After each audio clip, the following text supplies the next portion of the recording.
Welcome to the Mesa City Council meeting for June the 4th.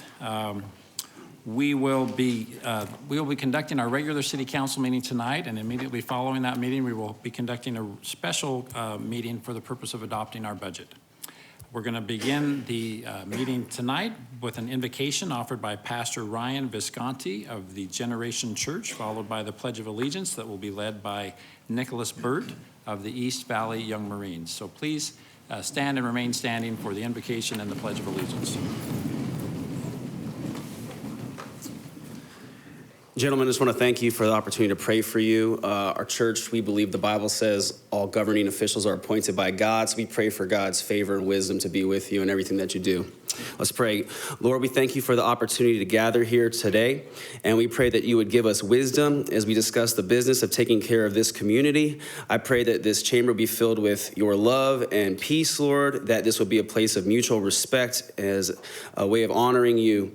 We pray this in Jesus' mighty name. Amen.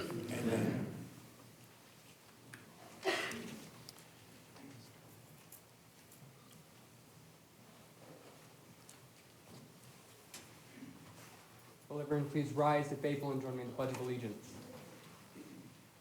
I pledge allegiance to the flag of the United States of America and to the republic for which it stands, one nation, under God, indivisible, with liberty and justice for all. Thank you, Pastor Visconti, and thank you, Nicholas, for getting the meeting off to a great start. The first item on our agenda today is awards and recognitions, and I want to take this opportunity to give some time to a very important person in our community. I think we all know that the great superintendent of Mesa Public Schools has retired and moved on, and we wish Dr. Cowan great success with his next efforts, but we have a very exciting opportunity to get to know Dr. Ember Conley, and we've invited Dr. Conley to come and just say hello and introduce herself to us. I need to tell you, I'm a big Mesa Public Schools fan. My dad was a school principal for many years there, and in the house that I grew up in, I couldn't tell you who the mayor or the city council was, but I could tell you who every member of the school board was and who the superintendents were. And in this community, Dr. Conley, your job is a very important position in our community. And you have a lot of friends in this community that are dedicated to your success, and we're very, very excited that you're here. So welcome, and please tell us what we need to know about you. Thank you. I continue to be very honored and humbled to have been selected. As you know, Dr. Cowan has built an amazing team, and his leadership has truly fostered an amazing school district. And so as I have, just a little bit about me, I was born in Utah, and that was just a little bit by default. My parents lived about 60 miles over in the Colorado border, and I grew up in a town of about 300. So if any of you have ever traveled from the La Salle Mountains down into a tiny little community called Paradox, that's where I began my journey of life, and then I moved over to a big town of Dolores, and that was even bigger in Colorado. But I had the good fortune of my parents having a business in Arizona as well. So I grew up from the time I was 8, coming back and forth between southwestern Colorado and Arizona. Went to college, Arizona State University, and had a tremendous education, both with Arizona State University, received my master's from UC Denver, began my educational plight, and I want to share with you that I'm a first-generation college student, and so I've seen the power of what education can do firsthand. My mother didn't graduate from high school, and my dad was in the Navy, and so really seeing it from a different lens of what education can do for our young people. And as I have been selected by Mesa Public, I certainly don't take this lightly, and I know the work that we have to do together, and I believe that our partnerships are extremely valuable and important for our young lives. So you're going to hear a lot about where are we headed and where do we want our team to go. So I've already started working closely with our team. So with me I have Scott Thompson, who's our Assistant Superintendent of Business and Support Services, which sounds simple, but it's very complex. And as you engage in community endeavors, We also are looking, because we're growing and we have children to take care of, and we definitely want to be able to partner and grow those relationships. So I would say where I'm coming from that I know is very important, it's early childhood. So I know that your mayor and your vice mayor has a very strong passion for early childhood. You're going to hear a lot about 3rd grade reading, 8th grade math, 11th grade English language arts, and high school graduation. And those are the metrics that as a school district we're going to be specifically looking at.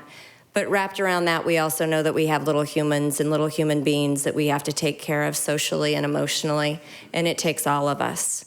And so I'm very passionate about that. And also looking at public education, Mesa Public has been known as a beacon of excellence, not only around the state, but the nation.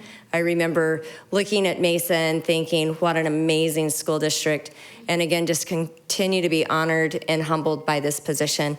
So here to ask and answer any questions, but again, know that I am really a few steps away, and I look forward to being in the community. I do have 2 children of my own.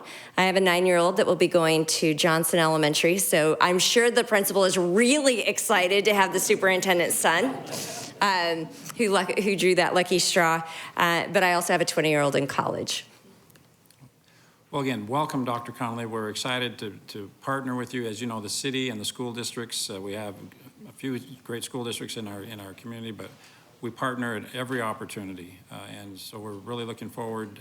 And I can tell we've got a good one. So thank you. We're looking forward to working with you. And I'll just continue. It takes all of us to educate our children and take care of them. So thank you. Thank you for this opportunity. Thank you very much. Thank you. The next item on under this agenda item is a presentation by Councilmember Freeman in recognition of Master Gunnery Sergeant Tyson Henry. Mr. Freeman. Thank you, Mayor. I appreciate that. You know, military service permeates our community and even our families. My father served in the military. I have a son in the military in the Air Force, and I appreciate the service of everyone who serves.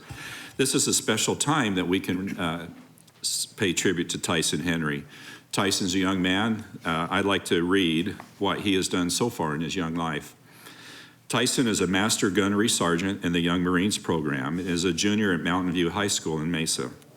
Tyson is committed to strengthening our communities and keeping youth on a path to a healthy and drug-free lifestyle. Tyson has earned the Young Marines Distinguished Order of Merit. This is the highest award that a member of the Young Marine program can earn. His final project for this award, including partnering with local and state agencies to hold an event targeting to combating the opioid crisis in our community in conjunction with Governor Ducey. Tyson is one of only 3 young Marines to have earned this award in the state of Arizona, the last one being earned in 2012. Utilizing Project Alert curriculum, Tyson has developed a multitude of training to assist in educating youth about the dangers of drugs and alcohol. Tyson has presented to hundreds of youth through local schools and community youth groups. Because of these efforts, Tyson has received both the Drug Demand Reduction and DEA awards through the Young Marines program.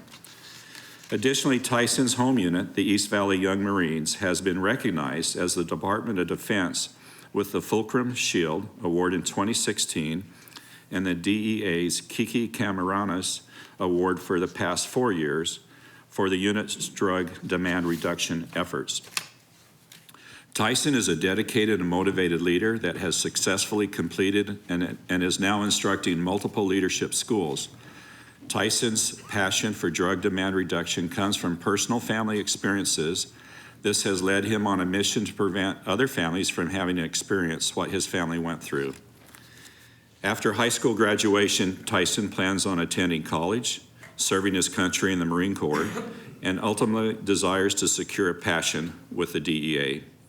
Accompanying Tyson this evening is his mother and friends, U.S. Marine retired, and I can't get it all right, but I appreciate Mr. Frank Alger and appreciate him being here. So with that, I'd like to, Mayor, if you would, we'll go down and take a picture, and Tyson, if you'll come forward here at the podium. Thank you very much. Let's give him a hand.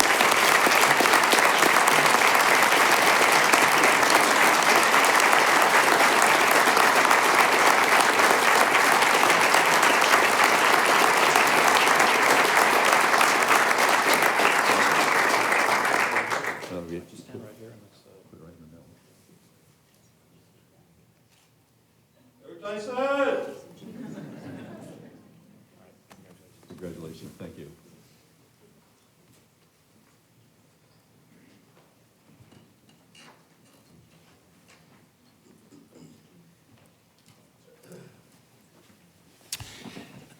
Thank you. Those are two great individuals in our community. We're excited to have you part of Mesa. The next item on our agenda is to take action on the consent agenda. So I'd invite Mr. Kevin Christopher to come forward and read the consent agenda. Good evening, Mayor and Council members. These are the items on the consent agenda. All items listed with an asterisk will be considered as a group by the City Council and will be enacted with one motion. There will be no separate discussion unless a council member or citizen requests, in which event the item will be removed from the consent agenda and considered as a separate item. If a citizen wants an item removed, a blue card must be completed and given to the city clerk prior to the council's vote on the consent agenda. Item 2, approval of minutes of previous meetings as written. Item 3A, act on reappointment of City Magistrate Elizabeth Areola to a 4-year term beginning July 1st, 2018 and ending June 30th, 2022. Item 4A, act on liquor license application for Thai Time Kitchen, 1649 South Stapley Drive. Item 4B, act on liquor license application for the Latin Kitchen, 540 West Broadway Road. Item 4C, act on liquor license application for Odyssey Cellars, 7235 East Hampton. Item 5A, act on contract to purchase a mobile 6-camera video system for the police department. This purchase is grant funded by the Arizona Department of Homeland Security. Item 5B, act on dollar limit increase to the term contract for supplemental computers, ruggedized laptops, and tablets for various city departments, as requested by the Information Technology Department. Item 5C, act on ratification of the emergency purchase of 4 ventilators for the Fire and Medical Department. Item 5D, act on ratification of the emergency purchase of a fire burn building prop for the Fire and Medical Department. Item 5E, act on 1-year renewal of the term contract for generator rental services for the Water Resources Department. Item 6A, act on a resolution authorizing and supporting the submittal of a grant application by Jean Lewis Boxing Club to the Pasqua Yaqui tribe and authorizing the city manager to accept and administer subsequent awarded funds as a pass-through grant. Item 6B, act on a resolution approving and authorizing the city manager to enter into a sub-recipient agreement with the Arizona Department of Homeland Security to accept grant funds for equipment to support and sustain the police department's rapid response task force. Item 7A, act on ordinance regarding ZON 18-00056, the 4300 through 4400 blocks of East Florian Avenue. This is located north of Southern Avenue and west of Greenfield Road. Modification of an existing planned area development and site plan review to allow for development of an office building. Item 7B, act on ordinance regarding ZON 18-00061, the 7600 block of East Baseline Road and the 2000 block of Sossaman Road, located at the southeast corner of Sossaman and Baseline. A rezone and site plan review to allow for development of a medical clinic. Item 7C, act on ordinance regarding ZON 18-00169, the 8200 to 8400 blocks of East Baseline Road, located west of Hawes Road on the north side of Baseline. Modification of an existing planned area development to allow for the reduction of interior garage dimensions. Item 7D, act on ordinance amending Title 11, Sections 11-19-1, 11-19-2, 11-19-3, and 11-19-5 of the Mesa zoning ordinance to make minor updates to the Airfield Overlay District, including updating the purpose statement, replacing the airfield map, and revising definitions. Item 7E, act on ordinance amending the land use regulations tables in the airfield overflight areas in Title 11, Mesa zoning ordinance, Section 2 of chapters 4, 5, 6, 7, and 10. And item 8A, act on subdivision plat, sanctuary at Las Sendas, 3200 to 3300 blocks of North Red Mountain on the west side. This is located north and east of Power and McDowell Roads. Mayor and council members, these are the items on the consent agenda. Thank you, Mr. Christopher. Ms. Mickelson, have there been any requests to speak on an item on the consent agenda? All right, thank you. I see that Mr. Freeman has made a motion, seconded by Mr. Luna. Please cast your vote. The consent agenda passes unanimously. The next item on our agenda is item number 9. That is to conduct a public hearing to extend the locally controlled alternative expenditure limitation, commonly known as home rule option. Candace, welcome. Oh, well, I'm sorry, but first, before we do that, well, no, wait. We'll get a staff presentation, then we'll open up the public hearing. So, correct. Candace, tell us what we need to know about home rule. Good evening, Mayor and Council. So we did an overview of home rule, but it was way back in February. So we thought it would be prudent tonight to kind of do a real quick highlight of what exactly home rule is. and what it means to the city of Mesa. So home rule, really what the home rule does is it allows the city council to have control over setting the budget each year based on the resources that are available and the needs of the community. Why would we need to do something separate? Why is it not just part of our normal process? Well, back in 1979-80, the state created basically a limitation or expenditure limitation. We would be under that limitation. It's a 1979-80 budget that was set at that time. And then there's a formula that would inflate it with population and inflation. And that would be the dollar amount that we would be subject to as we go into each fiscal year going forward. The question is, why does that formula not work for the city of Mesa and for many other municipalities in Arizona? One thing the formula does not take into account are citizen-voted initiatives to increase revenues in order to provide services for this community. Some of the examples that we have here in the city of Mesa include the quality of life sales tax, our local street sales tax, and then an increase to our general fund sales tax. And you can see the dollar amounts there that those particular sales tax initiatives generate to provide services to the community here. The other thing it doesn't take into account is any other revenue streams, which the city of Mesa has a few of those that have increased over time that don't fit into the formula for inflation and population. The other thing the formula does not take into account is your pay-as-you-go projects. So if the city were to save money each year and then do a very large project, that entire large project would be subject to the expenditure limitation. So it doesn't allow for the ebb and flow of large projects that are cash-based. What would happen if the city of Mesa's home rule was not continued? The home rule has been in place here in the city of Mesa since 2000-2001 fiscal year. It is good for 4 years once it's approved by the voters, and it has to be renewed on a 4-year basis. It has been renewed since the 2000-2001 fiscal year to date. If it were not to be renewed, for the 18-19 fiscal year, it does not affect it. It would affect the fiscal year 19-20 fiscal year. If it were not to be renewed, the city would be having to look to come within the expenditure limitation. Right now, we're estimating that to be about $200 million that would come out of the city's budget.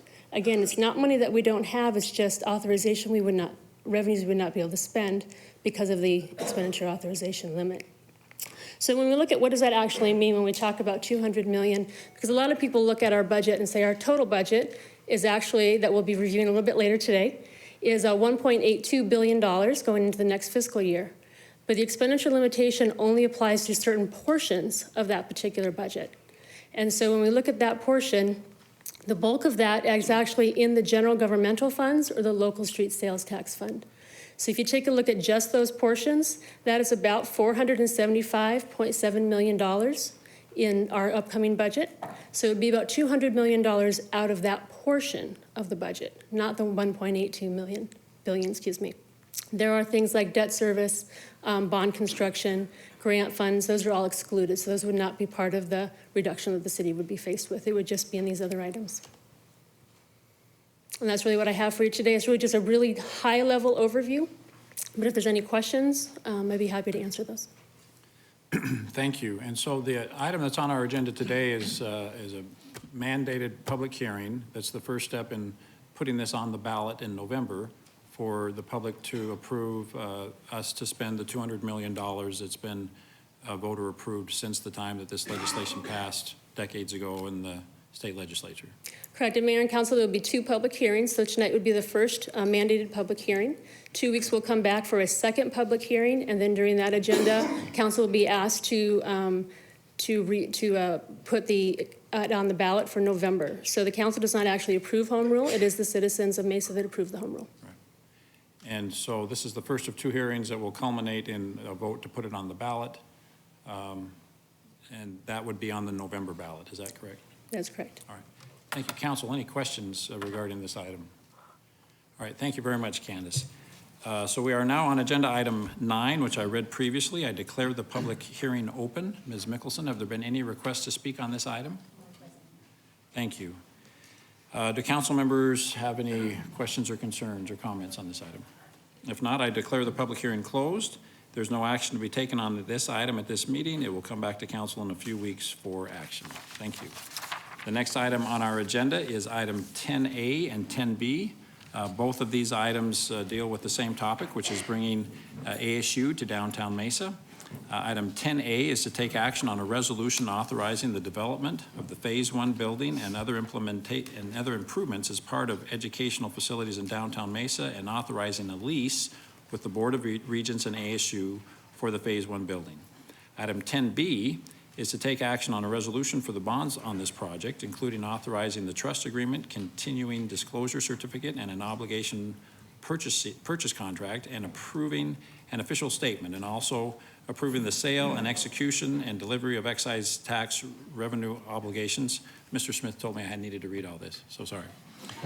Evidencing a proportionate interest of the owners thereof in payments to be made by the city pursuant to the agreement, and authorizing the taking of other actions necessary in connection with the excise tax revenue bonds obligations. Thank you. We do have, as I'm sure you know, many blue cards to be heard from on this item. So again, council, and we are going to combine items 10A and 10B because they are so fairly indistinguishable, I'm sure, in terms of how people feel about them. So again, thank you for being here. This is great that we have a public meeting and we have people that are here to talk about an important issue in our community. So whether you're pro or con, I just want to begin the meeting by thanking you for being here and participating in this meeting. I'm just going to take these as they were submitted to me and start at the top, but it's a pretty big stack. So I would encourage everyone to just say you are limited to 3 minutes, but feel no obligation to take 3 minutes particularly if you feel that one or several people before you have said essentially what you want to say, so that we can just respect one another's time. The first card is Derek Broman. So please come forward. Tell us if we ask for your address. If you're not comfortable sharing it, that's fine. And then we'll begin at 3-minute clock. Welcome. Good evening, council, Mayor Giles. Can everybody hear me over my pink shirt? Okay? Okay. My name is Derrell Mesa. I live at 639 West Contessa Circle, and I am a resident of West Mesa. I live just down the street from Westwood High School, and I left Mesa for a short period, came back, and I really love Mesa. I love the city. I love where we live, the diversity of my neighborhood, and I'm proud to say that I come from Mesa. Even more so now with ASU coming. So we have, in the southeast, we have Skybridge coming. In the northwest, we have Union coming. And in the center, we have ASU. So in my mind, we have the perfect trifecta for growth. And I know there are many other fantastic programs and projects that are out, that are coming as well. And I just want you to know I appreciate that as well. So first off, I want to thank each of you that is supporting this project. I want to thank you personally. So I appreciate the foresight, the determination that it takes to get this deal done. This is big for us. I especially want to thank Mayor Giles and his laser-like focus on bringing in development to our city. We need this. I also want to thank Mark Freeman, my council member, for his fortitude and determination in bringing in quality development to our area. We need it, and you see that, and I thank you for that. Second thing, I owned a business here in Mesa for many years, and now I have the opportunity and the privilege of supporting small businesses here. And one of the things that the ASU is going to bring is not just the gravitas that comes along with the name, but jobs. And these jobs are going to be specific to downtown Mesa, and they're going to help those that need it most. There is no doubt in my mind that bringing ASU here is going to dramatically improve the lives of the local citizens, of which I am one. And lastly, I'd like to welcome ASU. West Mesa downtown is lucky to have a world-class organization like ASU come here. ASU's artificial intelligence, virtual reality, and 3D schools are the future of our technology. This curriculum is going to provide one of the most influential and innovative schools in the entire world in our downtown. Quite frankly, it's hard for me to believe that they're actually coming here. And I can't express my gratitude enough for having them here. So thank you again, gentlemen. Thank you, Derek. Tyler Montague.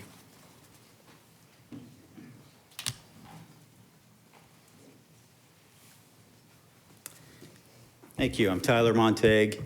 I live at 534 North Orange Street. And I'm a lifelong West Mesa resident. And not only that, I'm a Sun Devil. I'm a double devil because I have a degree in finance and a master's in business administration. So I'm excited that they're coming. I've watched over the years as we've had a lot of projects debated, the Riverview project, the Cubs Stadium, the Arts Center, now this, and I think the debate is healthy. I think we need people kicking the tires, looking at the numbers. I think that is constructive. I think it makes for better projects. I don't think every project should just be rubber stamped and that we should do everything. But I think the numbers support this project. I think bringing it to the city will help not only our culture of education and our business ecosystem in the area and help catalyze additional development and renewal. It'll be something we're proud of. And so I'm glad that we're having it come. And, you know, I think if we let our skepticism and cynicism inform us too much, we would just never do anything. And so thank you for considering this. Thank you for those who've argued over its merits. I think that's good, and I'm glad that we're doing it, and thank you. Thank you, Tyler. Burrell Farnsworth.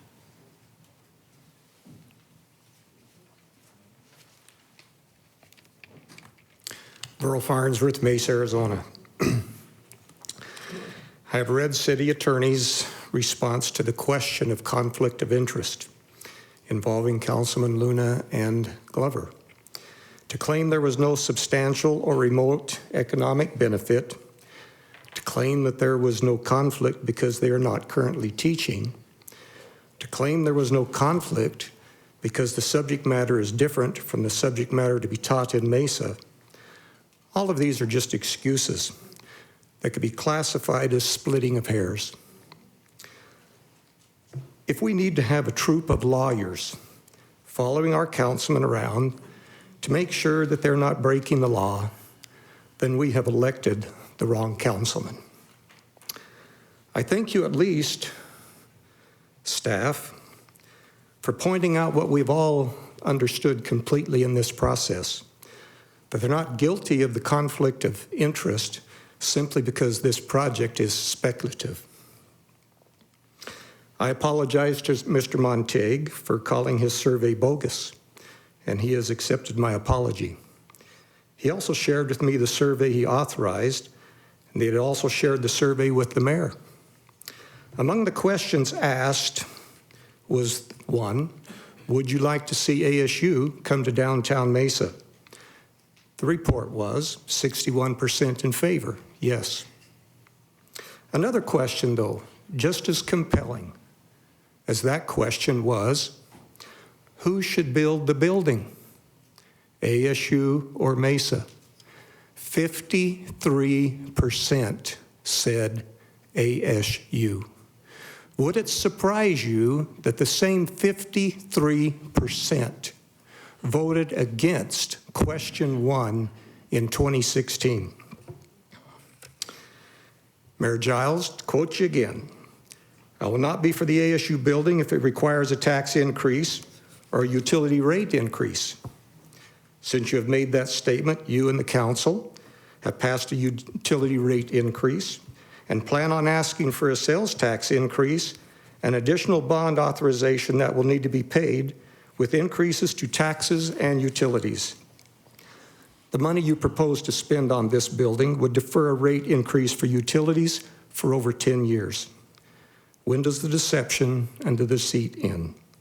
The best disinfectant will be light, which will continue to be poured into this question. Now, knowing the citizens of Mesa rejected this proposal in 2016, and that a survey conducted in April of this year affirms that the citizens of Mesa do not want to build this building for ASU, what are you going to do? honor the trust placed in you, to represent the will of the people and vote no, Mr. or vote Farnsworth, yes. your time is up, so Couple of please minutes, conclude. seconds.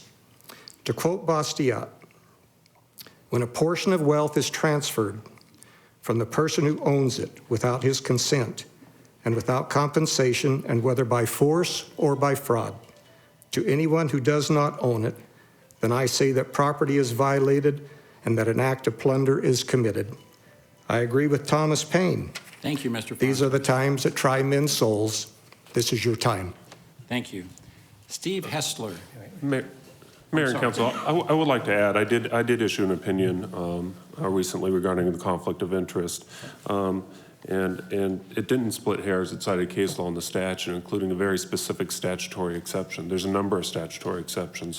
One that is very common with the council is the fact that you can be sitting on a nonprofit board and also vote on that matter. And another one actually applies if you work for a state agency. I cited that specific statute, and it's applicable in this situation. I also cited specific case law. It is applicable in this situation. So as I put in that opinion, there is no conflict of interest, not by a splitting of hairs, but actually by binding precedent and specific statutory reference. Thank you, Mr. Smith. Next blue card is Mr. Steve Hessler. Steve Hessler, 1436 West Darrell Mesa. After council agreed to proceed with the IAG, I saw it required a decision by July of 2019. I followed up with Mr. McVeigh to see if there was a near-term timeline, and I was told there wasn't any. Now the deal is being ramrodded through. An MOU requires good faith, but this should not preclude the good faith between the city and its citizens. I know of no legal requirement that says this must be decided tonight. Should council proceed with the project, the stain will follow them as they ask voters for more money in the form of sales tax, bond authorization, and extension of home rule, which enables the city to continue expanding debt and running deficits. Will citizens ask what they were not being told about these issues as well? Council members seeking re-election to this or other office now or in the future are gambling that their actions will be forgotten or explained away. That reputation for community service, which I have no reason to doubt has been sincere, you appear willing to throw away. I can't match council's civic involvement. I became involved in politics only recently as I gained a newer and deeper respect for a form of government which not only allows citizen involvement, but requires it, when I realized I hadn't done my part. From a cost-benefit standpoint, my involvement's irrational, but so is parenting. We don't do that cost-benefit on that. I can probably stumble my way across the finish line of this life, but my daughters and grandsons have a longer road. As they get older, they may ask, what did I do to preserve a foundation of constitutional government? I want to see them that my actions, successful or not, match my words. I wouldn't have had these children, nor my wife, and would not be standing here before you had my own parents not moved to Arizona over 50 years ago. We came because my father went bankrupt, in large part to the government taking away his land through eminent domain without compensating for loss of business. My father was not a model to emulate and died a broken man, physically, financially, and spiritually, but I never knew him to mislead his adversaries. I'm not a perfect parent, but I try, as I assume most of you do. We spend our lives trying to install values in our children and grandchildren. Don't deceive people. Do the right thing, even if no one's looking. Don't do it just because the cool kids do it. We want our children to look up to us, but for the right reasons. Would your parents and grandparents respect you for the conduct you've exhibited on this issue? Would your own children and grandchildren? Even if they don't understand now, eventually they will. While some may admire your cleverness, some may value character more. Will you now tell them to forget all those classic life lessons, instead tell them, don't be a chump. This is how you really get ahead. This Father's Day, as they sit across from you at the swimming pool or dining table, will they look at you with fresh eyes and see a different person? Just as you can throw away the reputation you've built in the community, you can throw away the lessons you've taught your children. And for what? A legacy built on other people's money, your name on a plaque? So push that button tonight and let your family know what your values are. Thank you. Thank you very much, Mr. Hessler. Nick Huntington.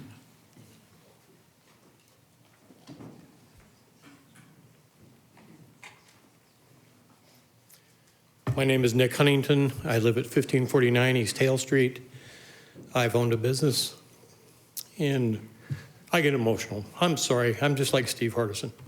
We've owned a business in downtown Mesa since September 2009. 4. I even wrote it down, okay? And trust me, this time of the year has always been really hard for me as a business. The people go away. So ultimately what I'm looking for is more people in the downtown. I'm looking for people who will come and participate in the downtown. I believe that just having ASU will bring people here. I'm pretty proud of my kids. We did something in October. We were going to close Sweet Cakes. That was a tough decision. And my son and my wife, in about a 6-hour period of time, created a new business plan for Sweet Cakes. And I invite you to come see us. We're at 21 West Main. We have 30 vendors in Sweet Cakes, people from all different Arizona, locally owned businesses that are in the downtown because of Sweet Cakes. My kids have had some really great experiences as of this weekend. This here is a Hydro Flask. Any of you know what that is? They are now partners with Hydro Flask, and Hydro Flask will be in Sweet Cakes. So it's really important for me to know that the City Council and our mayor vote for this great opportunity for us to grow this downtown. I've seen things that we voted on and we've kind of let go away. I was going to share those with you, but I think it's really important for us as a community to vote yes for this proposal. Thank you. Thank you, Mr. Huntington. Love what you've done with Sweet Cakes. Henry Haas.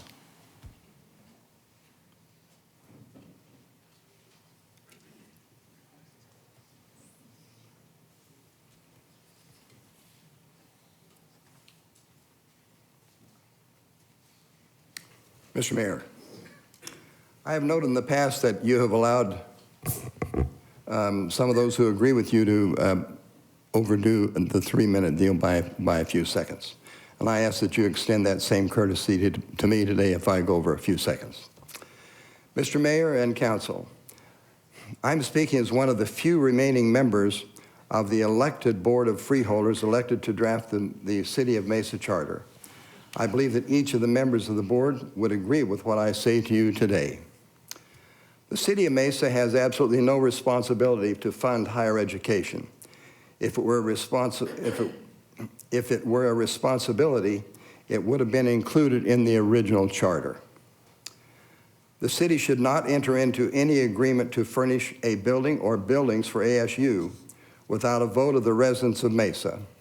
I believe that signing an agreement would be contrary to the intent of the charter.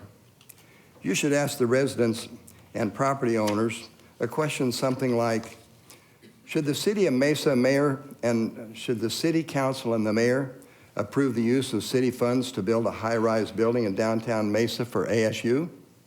Or should the City Council and mayor use the available funds to reduce utility rates or pay off city debt or hire additional police and fire personnel to better protect the city residents, or pay down the millions of dollars that need to be paid into the retirement funds?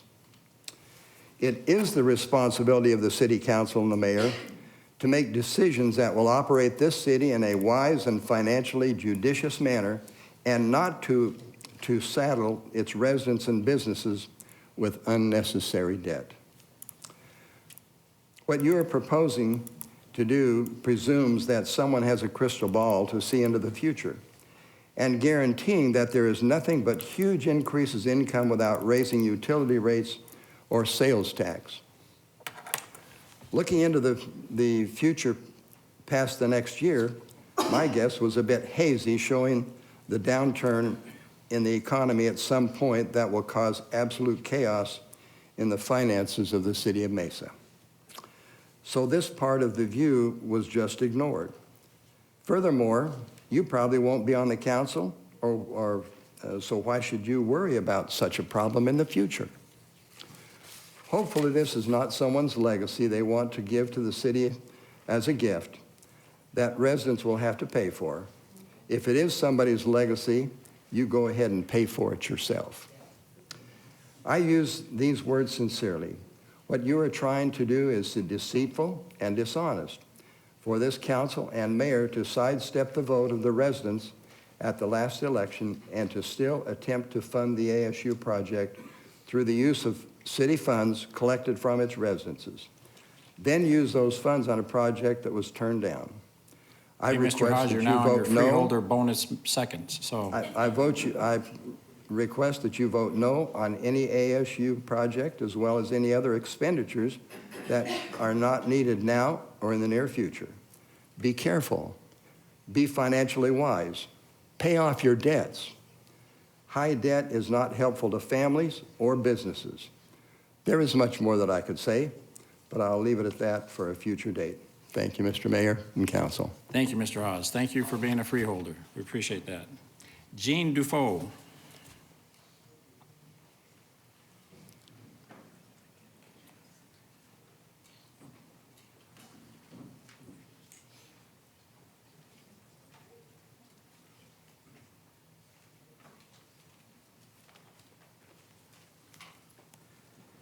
I'm Gene Defoe. I live at 510 East Ingram Street in Mesa for nearly 32 years.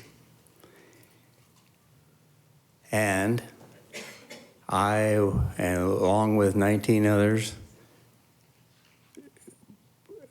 submitted the only argument against the ASU project in 2016, which was defeated 81,900 and some votes to 70,000. Now, I will tell you from my personal regard, I am a registered engineer in quality, in mechanical engineering, and I worked in the launch of the first satellite with a nuclear reactor on it in 1963. And then I worked at Boeing on advanced technology and went back to California to work for Douglas Aircraft as a future systems analyst, which I worked on extremely conceptual design of extremely for NASA and for the Air Force. So I have an experience of 2 master's degrees in aerospace engineering, a master's degree in business administration from USC, and I did 2 PhD work on accounting and finance. So I'm not against education. I am for education. But I cannot be for this ASU project where you fund it with people's money. And when ASU has the capacity, if they wanted to build a facility like this, which is super, because from my 32 years or 35 years of working in the advanced technology world, I'm all for technology, but not on the backs of people, especially those that have been voted against the project. Thank you, Gene. That's all right. Thank you very much. Judah Nativio.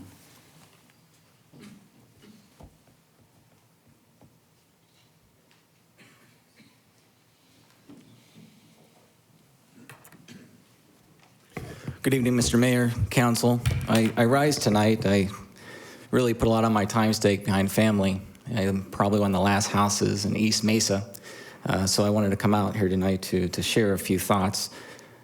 I want to thank you first because you guys have done a lot of great things for our city. Going all the way out east, Councilmember Thompson has definitely supported us residents. I come up here tonight not to try to argue to tell you to vote no, because I really don't think I could say anything that's going to have any other effect than what we've seen this council and the mayor vote so far. And I don't want to get in debate between social theorists like Hobbes and Locke, which we can, because I don't think that's going to do much good. We could talk about social contracts being violated. We could talk about multiple issues behind free market principles. We built a house in 2010 when no one wanted to build out there. That was a risk we took. It paid off. That's what our businesses do as well. So I understand the need to develop downtown Mesa. I understand the need to keep businesses going and being able to make a living. They have families. The other point I'd probably make real quick, and I promise I'm not going to go past 2 minutes, Mr. Mayor. The other point I do want to make is I've heard this decision being based off conservative points of economics, and I don't know what conservative thoughts, and I know some of this council and mayor stands behind some conservative thoughts with their prior votes, and they like to campaign. I believe many of you have conservative on your signs. Well, if we look at the great conservative Russell Kirk, and we look at prudence, we look at custom, and probably 7 other points that I like to go over, but it may take longer than 2 minutes, or 1:20 at this point. So I can't do anything here tonight. I hope that the other arguments have helped, but I can do something during campaign season. I can do something during the election cycle. The one thing that I feel I am good at, and many of you know I sit on the Queen Creek School Board, and I'm in the Southeast Mesa, and with my board energy acknowledgement since 2013, we've seen one new school, a high school coming, and another elementary school coming. We asked the voter every single time to put that up. We need facilities out there, but our board would never, ever ask directly for staff to give us input, run the numbers, and then just go ahead and borrow the money to build or provide specific incentives.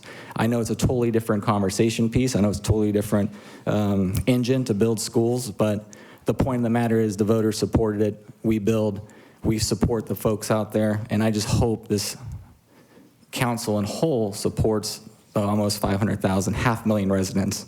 There's few businesses downtown. We have businesses in East Mesa, West Mesa, and by the way, we forgot the Cub Stadium was a huge, huge score and home run for West Mesa. So with that, 2 seconds, thank you. Have a good night. Thank you, Judah. Deanna Villanueva Salcido.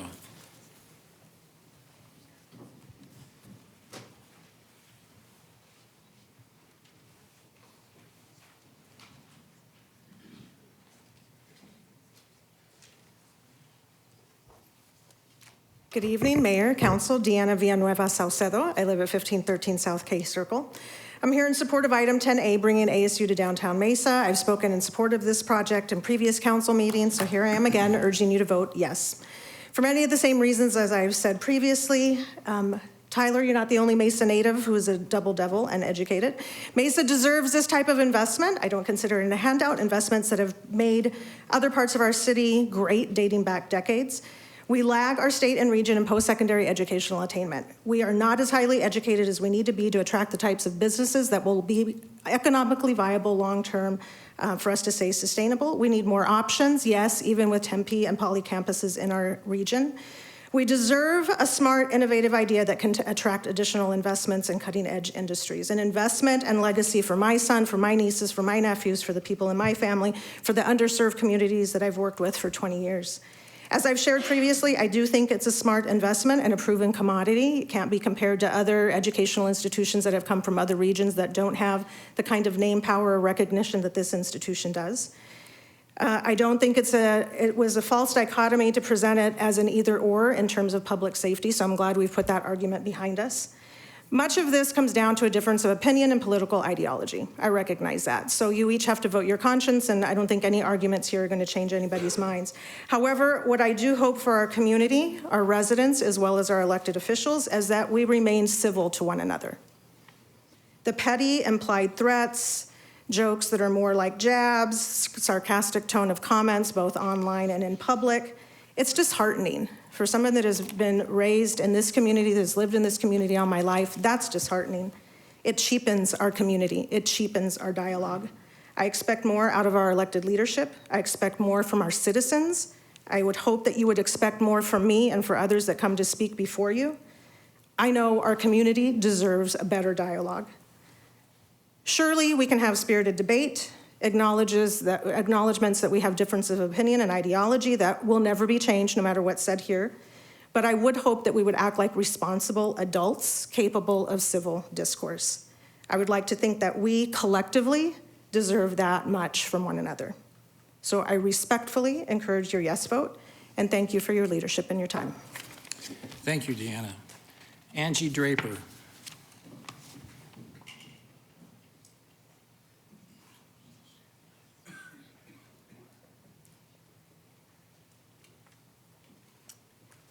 Hi, my name is Angie Draper. I reside in East Mesa, District 6.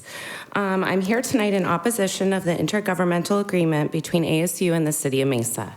In 2016, the voters rejected the ASU plan. Now, less than 2 years later, our mayor has found a way around the voters' wishes via our enterprise fund.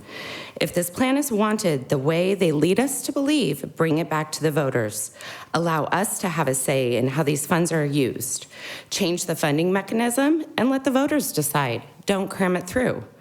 We continue to see our utility rates increase annually. This is compounded annually and is not sustainable for our citizens. By adding another $100 million of unneeded debt on Mesa, which will in turn burden more of our citizens in the future. One of the questions that I have is in response to Senator Worsley's stake in this plan. Is the reason he came out in support of this plan because he and his friends will profit off the sale of the land? On February 26th, Senator Worsley spoke at a meeting where he expressed what this was really about, in my opinion.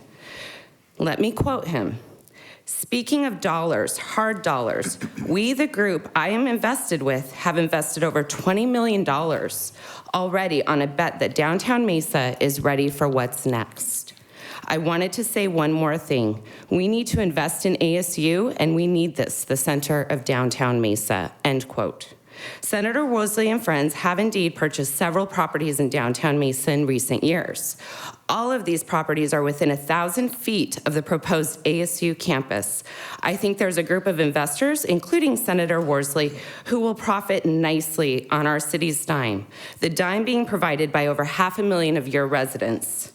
Police and fire services are desperately needed throughout the community. I ask our council again to think outside of the box. Consider using the enterprise funds for capital needs like fire and police substations.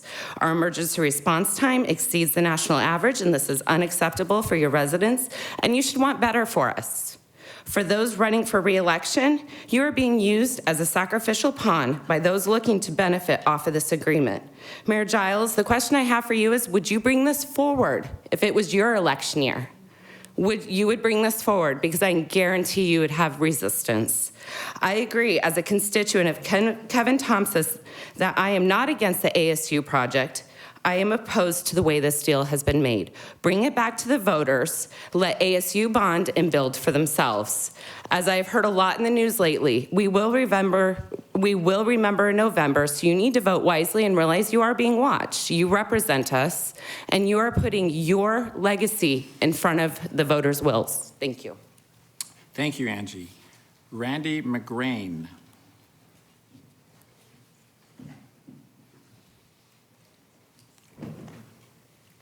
Thank you, Mayor and Councilman. I'm Randy McGrane. I'm Chief Executive Officer for Ensemble Investments. And back at the beginning of 2016, before anybody had heard of ASU, we purchased the Marriott at the Convention Center.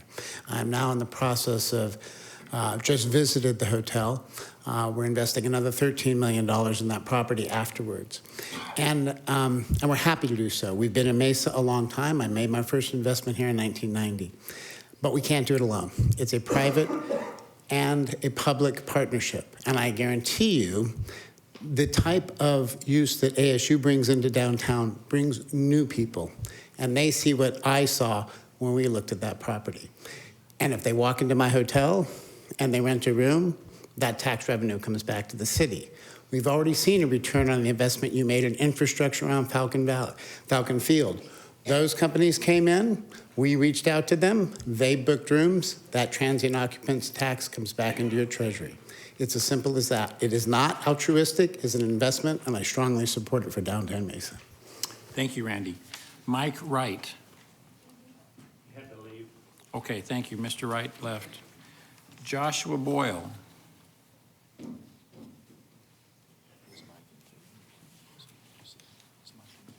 Mr. Wright indicated he was in support, but apparently had to leave. I'm sorry, Joshua.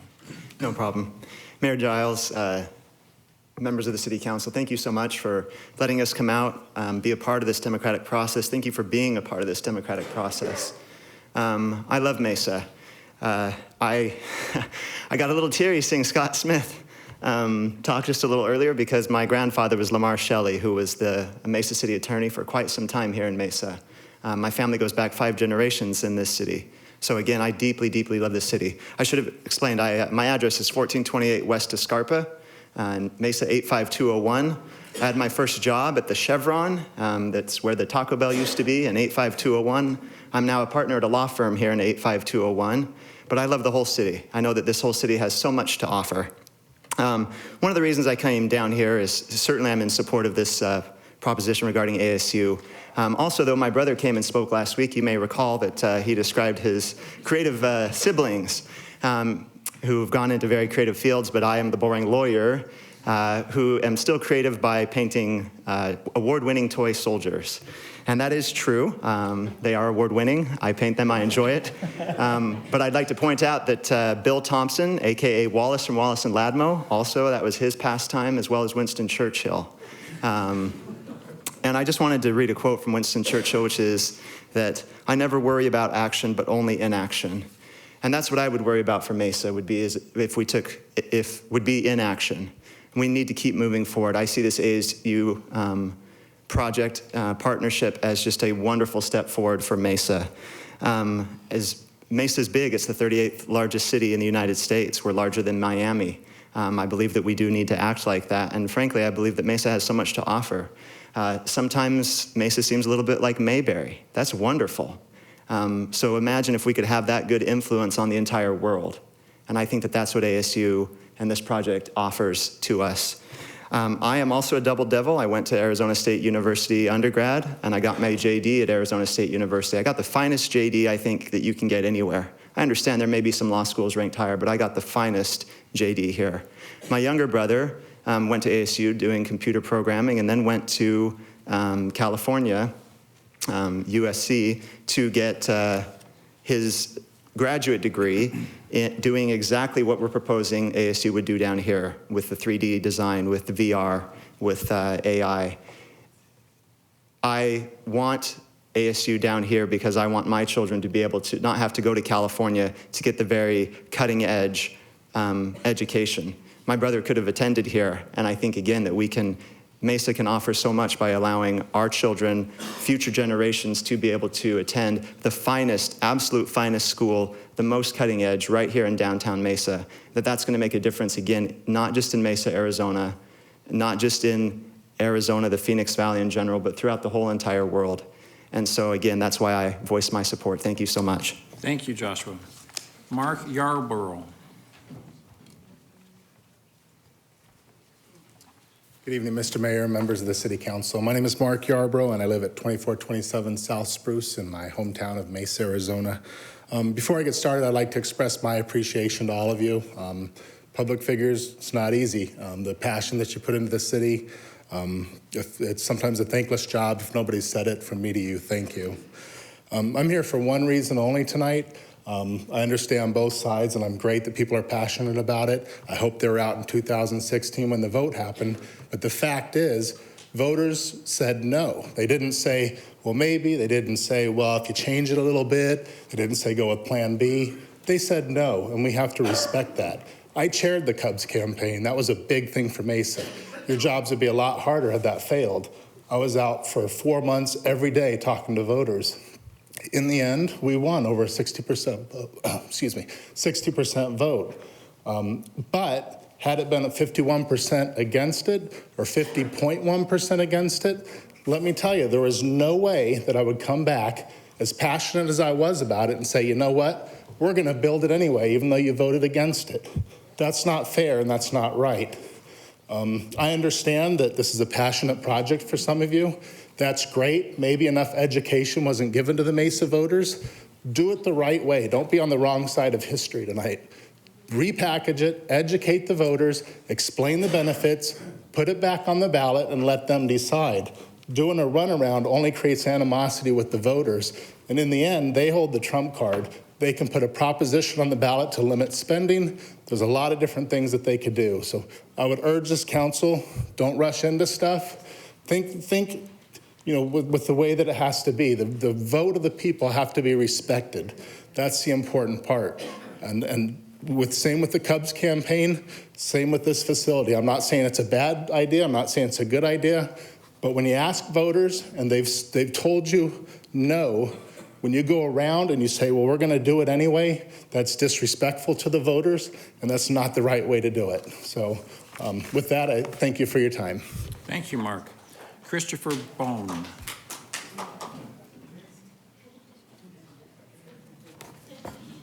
Christopher, I'm sorry. I meant to say Bound. 1 out of 4 times isn't bad. I'm sorry. I've come down with something. I've been talking to so many people. I think they gave me something more than their support. Christopher Bound, 3027 South Pennington.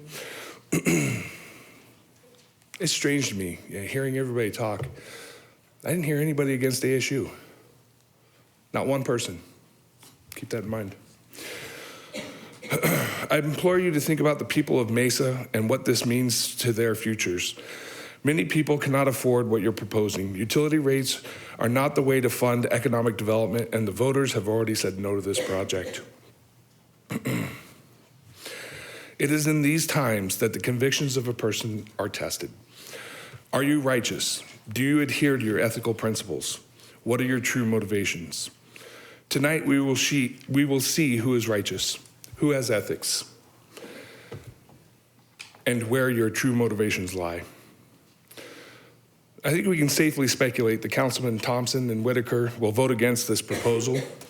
Councilman Glover has shown that he has reservations about the project, and I hope that he continues to vote this as he has in the past. It's also safe to say that Mayor Giles and Vice Mayor Luna will vote for their pet project. So then it comes down to you, Councilman Ativy. Will you do as you're told to do and vote for this bad deal? Or will you be righteous and adhere to your ethical principles at a time that you are being tested?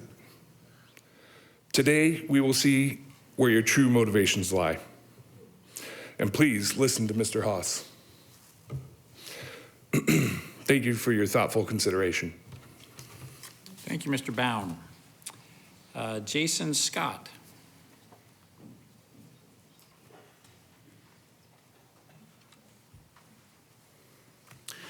Thank you, Mayor Giles and City Councilman. I am Jason David Scott. I live at 540 North May. I moved to Mesa in 2013, and I picked that location because it's about 2 blocks from Sloan Park, and I'm a big baseball fan. I'm a St. Louis Cardinals fan, but I'm that close to the Cubs.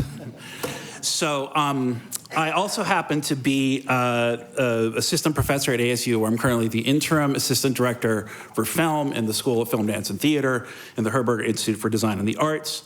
Our major has over 600 students, which combined with our sister program in Film and Media Studies, who have about 400, makes our film programs among the largest and most robust in the country.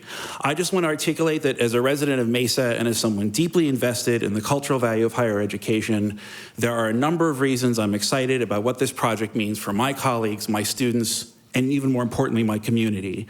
I want to emphasize that expanding our programs to Mesa really allows us to become part of a new community. And I'm not just talking about our physical neighbors or the businesses on Main Street like Sweet Cakes or the Mesa Arts Center, with which we have a sort of a programming and theoretical affiliation with. We're excited about what it might mean to embed a really dedicated and innovative academic program into an established community network of ideas makers and entrepreneurs. What I really know is that the faculty, staff, and students that I work with are incredibly hardworking and imaginative people. Our students are artists, documentarians, historians, and storytellers who thrive in environments where social connection and public engagement are embedded into the fabric of their everyday life.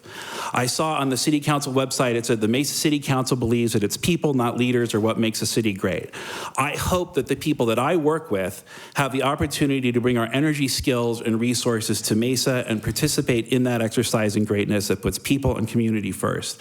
And you can help make that happen by supporting this proposal. Thank you very much. Thank you, Mr. Scott. Clint Hardison wishes to not speak, but is in support of the project. Thank you. Jeff Levine. Jeff Levine may have had to leave. Oh, okay, yeah, the box isn't checked, so I guess, thank you, Mr. Levine. Angel Levine.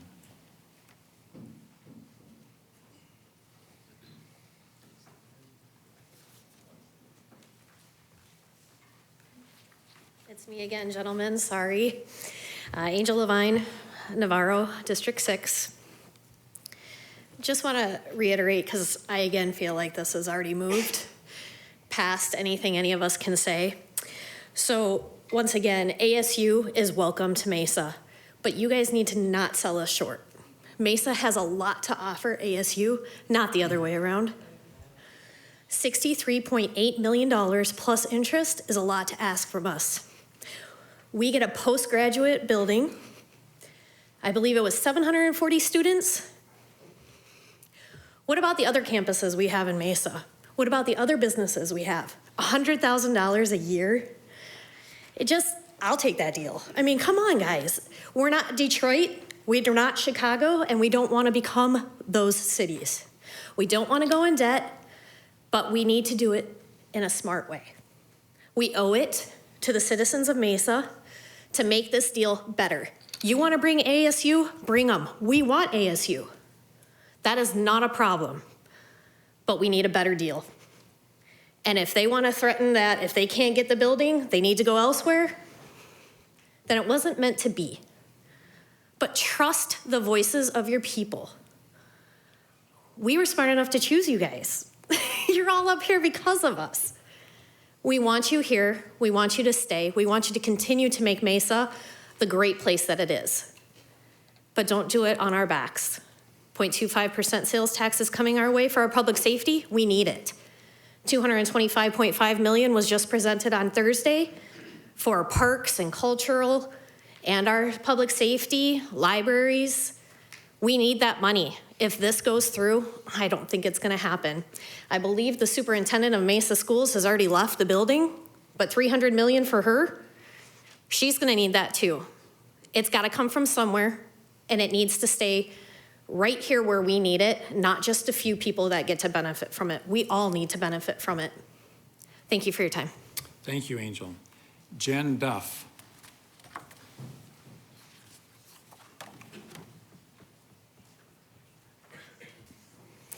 Good evening, Mayor and Council. I'm Jen Duff. I'm a downtown Mesa resident, 146 West 2nd Street. I'm native to Mesa and a small business owner for over 28 years. I've seen the decline of the downtown district for over the past 40 years, since 1980, when the US 60 moved south and Fiesta Mall opened. I don't think waiting nor hope is a good strategy for regeneration. ASU is a perfect partner to build an innovation district, create jobs for a global economy, raise our education levels to attract quality employers, and in turn, raise our median income. As Deanna mentioned, Mesa, especially District 4, is lagging other districts and cities in educational attainment and average income. Mesa invested over $100 million in Gateway Airport. Land and buildings were awarded to ASU Polytech. Both were a catalyst for phenomenal growth in this area, yet it is expensive growth. We put in roads, utilities, a water treatment plant, Public safety personnel are needed, facilities, equipment, a new library, new parks, etc. Out of all the bonds this year, none are a catalyst for visionary growth except this one. Growth in the center. Infill projects are profitable. We have the infrastructure and we own our own utilities. The Innovation District is our opportunity for downtown to rise and generate revenues to contribute to our entire city. If we say no to ASU, what is our plan for funding future needs? More utility rate increases and sales tax? We're taking them now and without ASU, and it's in a good economy. I see this as an investment to eliminate the need for future increases. Voters said no on question 1 in 2016 because it was convoluted and the ASU proposal was twice the size. You can't use this as a measurement when it's not apples to apples comparison. It's not the same deal. Central Mesa is tired of merely surviving instead of thriving. The majority of our city was built by Central Mesa, funding the city's growth for over 100 years. It's time to invest back, and in return, it will benefit the entire city. A better downtown makes a better Mesa. All of us, the entire city, have been waiting for downtown to take off. After 40 years of waiting, this is our launch point. Let's not miss it. Thank you. Thank you, Jen. Dee Montague.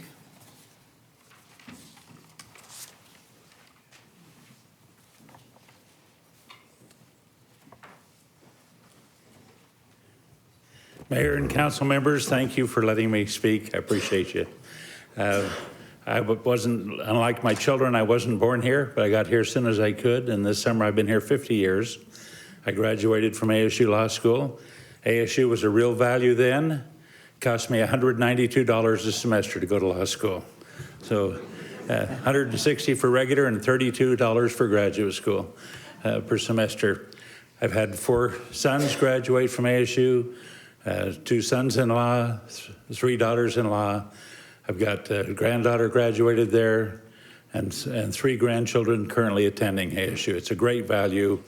Bringing it to Mesa will enhance Mesa. It's a great investment.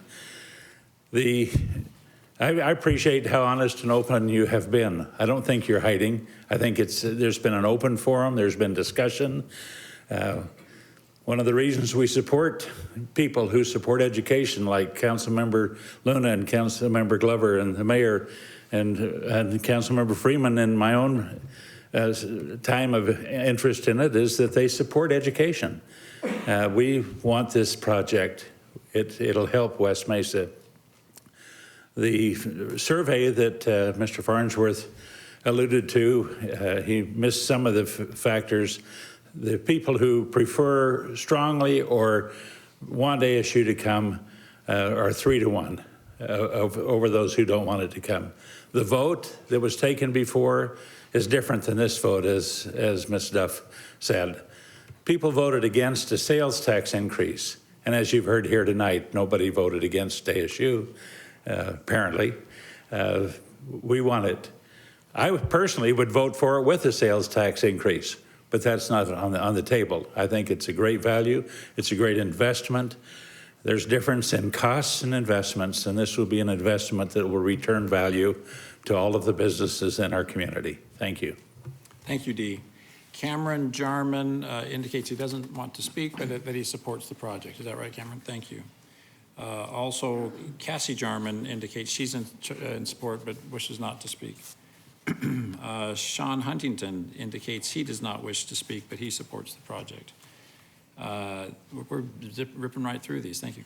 Steve Hardison also indicates he does not wish to speak, but he supports the project. Amy Hardison wishes to not speak, but she supports the project.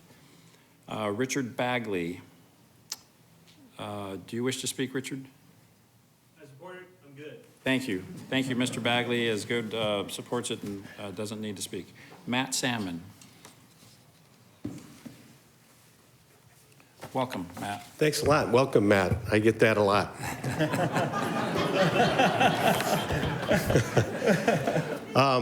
Matt Salmon, 2739 East Nance Street. Lived there for 21 years, and 10 years before that, over off of Higley and Brown. All my kids have graduated from the Mesa School District. I graduated from the Mesa School District. I went out on a limb and married a Tempe girl, and it's worked out okay. We've been married for 39 years. First, let me just give you a news flash. I think you're all pretty okay. You're all really decent people that very much love Mesa and want to do the right thing. I don't ascribe any bad motives to anybody, either pro or con. In fact, I know people on both sides of the fence, and I actually have really good friends on both sides of the fence.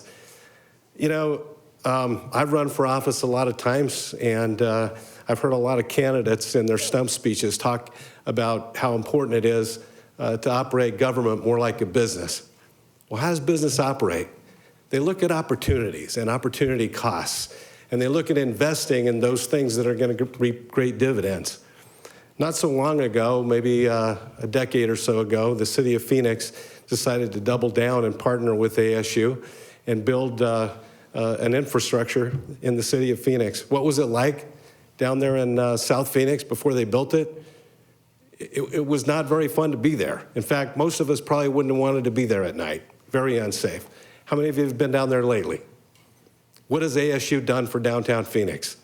It's put an energy in there like no tomorrow. Would I like to see the same thing in my own hometown? You bet I would. If we want to bring jobs to the city of Mesa, we have to look at what's going to bring jobs to the city of Mesa. As we competed recently for the Amazon facility, the Amazon 2 headquarters, the thing that we learned more than anything is that people are looking for quality of life. And when you look at what ASU does to enhance the quality of life wherever it's gone, whether it's out at Polytech, whether it's in Tempe, whether it's in Glendale, or whether it's here in Central Mesa, it's going to be a good thing. And I really want to tell you how much I appreciate, as a citizen of Mesa, you having the foresight and the tenacity to move forward. I know that one of the things that's been spoken tonight is that the citizens have spoken. The citizens have spoken on something else. And believe me, if I wouldn't have voted on anything that people had voted on before, I don't think Congress would have done anything, and that might be a good thing. But anyway, Mayor, I hope that this is something you can all feel comfortable going forward on, because I believe it's going to be very, very beneficial for these local, and you hear the passion and the emotion in their voices. These citizens who have lived and operated and had businesses in downtown Mesa, and they've been waiting for better times to come for a long time. Let's let those better times be now. Thank you. Thank you, Matt. Tony Wall.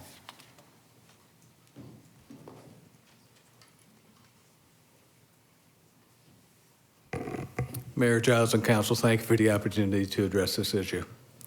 This is an important night for the city.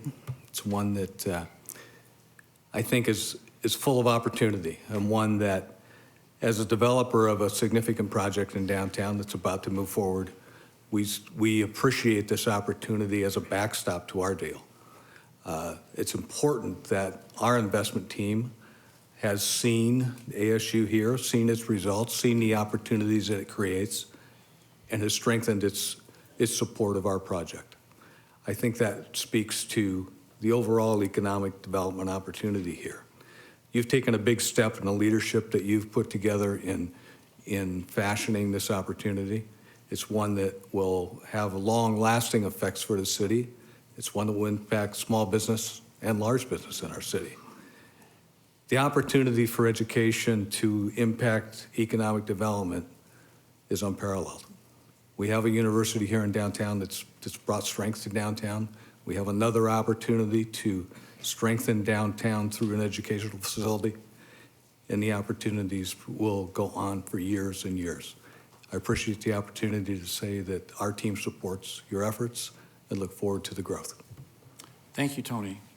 Kelly Huntington.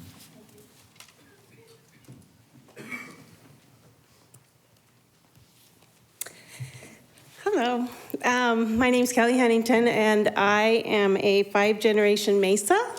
Grew up in Lehigh. My forefathers came and settled that area, so I love Mesa. I worked downtown Main Street 40 years ago before I was married in your building, the mayor's building.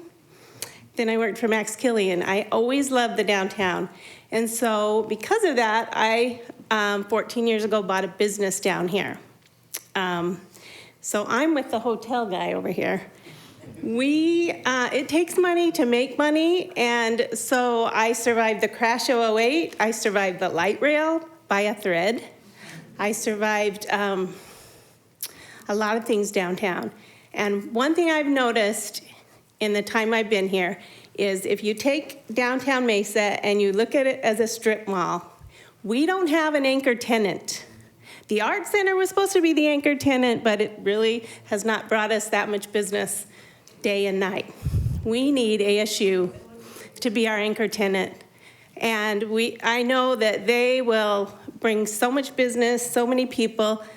The light rail was supposed to bring people. What I've noticed is it's bringing businesses, which will bring more people to live down here, to eat down here, to shop down here. So I'm all for it. So yes. Thank you, Kelly. Just to be clear, I don't own a building in downtown Mesa, so I don't think you... I'm in your building, though. I've worked in your building. Well... In your office building, not the building. the City of Mesa office building? Oh, okay, sure. All right, yes, okay, thank you. All right. Just to clear up any misunderstandings. All right. Thank you, Kelly. Robert Scantlebury.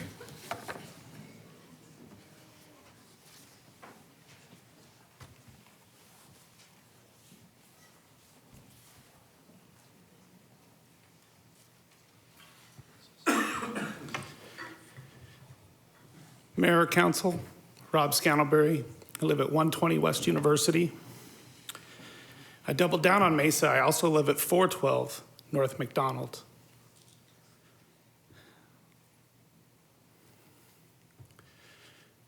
I think it's nice when everybody gets up here and says thank you for coming up, but I think it's their right to come up here. So they're just being pleasant.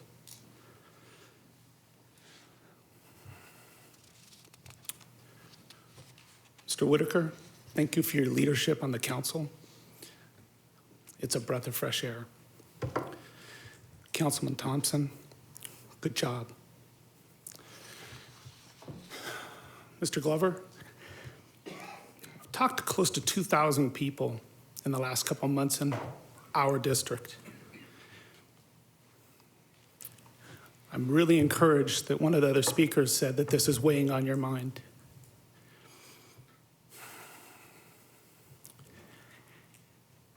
Everyone I have spoken to, everyone, when I lay it out as it has been laid out for us, that this will cost us money in Mesa, is a no.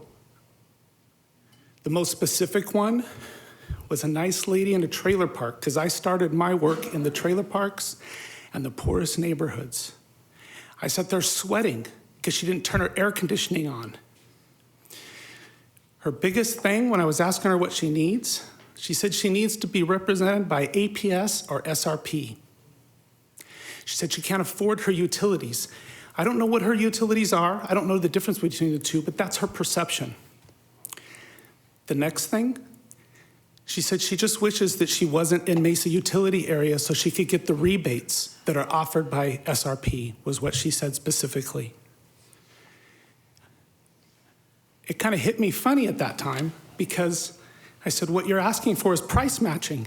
And when we're talking about the utility rates that will come down to support this project, really come down to that. So that's the one that hit me hard. Mayor, I know where you stand. We'll just agree to disagree. Mr. Luna, please no. Mark, I really wish you'd cross the fence and come over. I wish you'd do a no also. Francisco, I only know you in passing. You seem like a nice man. No. No, no, no, no, please. I would vote no for this if it was taken back to the ballot, because I disagree with it. But I believe this is subverting the will of the people. I think they voted already. I think it's almost crazy to take it back to another vote. But the most fair thing is to take it to another vote. So, and I wish everybody would look at me and pay attention when I'm talking, like all the other speakers. Like every one of you have given me that respect. I appreciate that. I wish everyone would do that. Thank you, Mr. Scantlebury. Mark Lavender.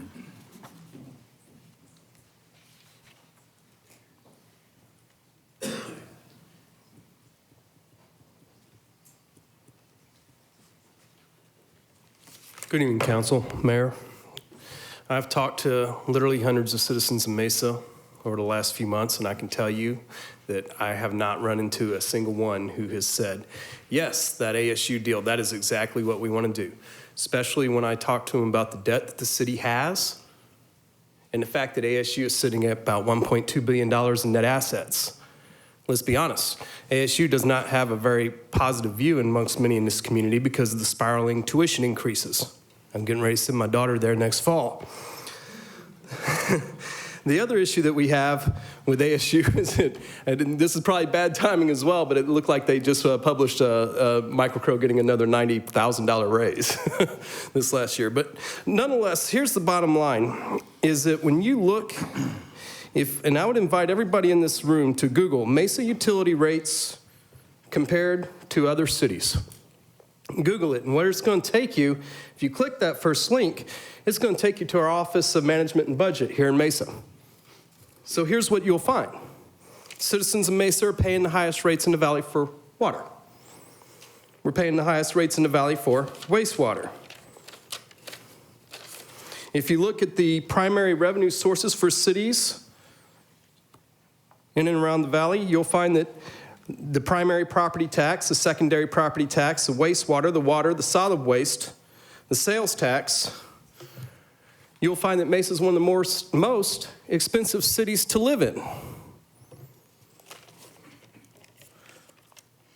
We're actually more expensive than Phoenix, Chandler, Gilbert, and Scottsdale. What's going to happen is if we continue down this road, you're going to find people who are mobile will leave. Those who can't leave will stay, and they'll be continued to be taxed as our revenue base starts to decline. And shortly thereafter, blight starts to set in. This is generally the decay of any major American city. You can look at all the cities who've come before us. They eventually become ungovernable. So I would ask that this problem here tonight with the ASU, I'd ask that you guys vote against it. Simply because if ASU wants to come to Mesa, they got the money to pay for it. We should welcome them with open arms, but by no means should we as citizens of Mesa foot the bill for this, or at least half the bill for it. Thank you. Thank you, Mark. Dave Wells.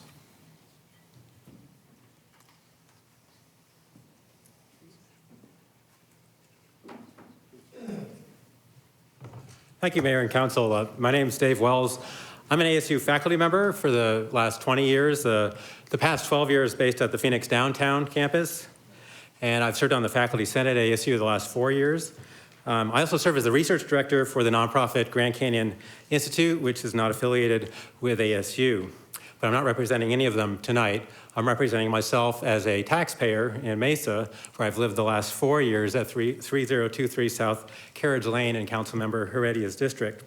Actually, I had not known there was a renewed effort to put ASU in downtown Mesa until 3 weeks ago when the Arizona Republic wrote a story about that. And I think that's actually true for most people in Mesa. They actually probably don't even know this is going on because we don't have a media that can report things like they used to. The question one, which had numerous statements in favor of it, I was actually stunned when it actually did not pass. I voted against it because on the faculty senate, we heard lots of reports about ASU's grand plans, and I was pretty clear ASU didn't have a clear plan for what they were doing in Mesa. They haven't gone much beyond that today. I do understand and support the motivation to make downtown Mesa more vibrant. The HRA analysis that Jeff McGay sent me today has lots of flaws in it. Generally, when we do an analysis, we should look at $64 million and the opportunity costs, the alternative ways we could use that money. I think their assumptions are grossly inflated. Just to give you some broad ideas, what you're building here is what would be called Class A office real estate. If we assume 100,000 of that square feet is going to ASU and the rest of it is subleased. Currently, the Metro Phoenix market, that costs $30 per square foot for a year to lease. But I'll give you a range. Let's say a low end of $12 per square foot. You're asking ASU to pay $1 per square foot. So that's essentially 1 month for what on the low end is 1 year. On the high end, it's 10 days compared to what on the commercial market is 1 year. That's a massive subsidy to ASU. And you're asking very little from ASU in return. I've been at the downtown campus. This is not anything like the downtown campus. There's residential aspects. We made the Ramada Inn residence immediately. Public programs was moved down there. Journalism was moved down there. The law school has just gone down there. Nursing came down there very early on. And my college was moved down there to provide the liberal arts focus down there. There was a much bigger emphasis down there than you're seeing here in this project. This is a much smaller project. I heard a faculty member from the film school talk here. I did not hear that, however, they're moving the entire film school to downtown Mesa. That would be more impressive in my mind, because there's a reason you can subsidize things. You subsidize things if it's going to create additional growth, bring new businesses down here because of that new thing that's down here. I don't see that in the ASU prospect. I think you need to restructure this proposal and come up with a better deal. That doesn't mean ASU can't be down here, but not with this deal. Thank you very much. Thank you, Mr. Wells. Adam Gunderson.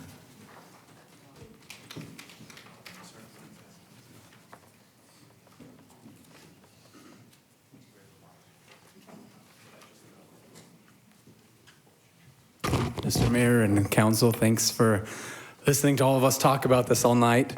I've been to most of these meetings where this has been discussed. This is the first time I've spoken personally about it. Starting off, I live at 618 West 6th Street here in Mesa. I've lived here in Mesa almost my whole life, for a little over 30 years. I've lived or worked in just about each of your districts.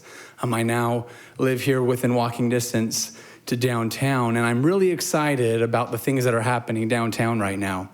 My first job in Mesa was working as a file clerk for my dad's law firm right here at 123 North Centennial. At that time, there was no art center, there was no light rail, there was not a lot going on down here, and it's been exciting to see what's been happening in the last 18 years since that happened. And each new asset that we build down here, oftentimes subsidized with public funds, creates a compounding effect where we're bringing more and more. There's been a lot of development announced recently, a lot of attention to downtown Mesa, but we're not really across that threshold yet. And so I'm grateful to see the leadership on the council in looking for something else that we can do to continue that growth. And I'm really excited for ASU. I've watched with a lot of interest as this plan has been debated. I've listened to both sides, and I'm really excited that we have this opportunity. So I would just like to add my voice in support of the proposals and encourage you to vote yes. Thanks. Thank you, Adam.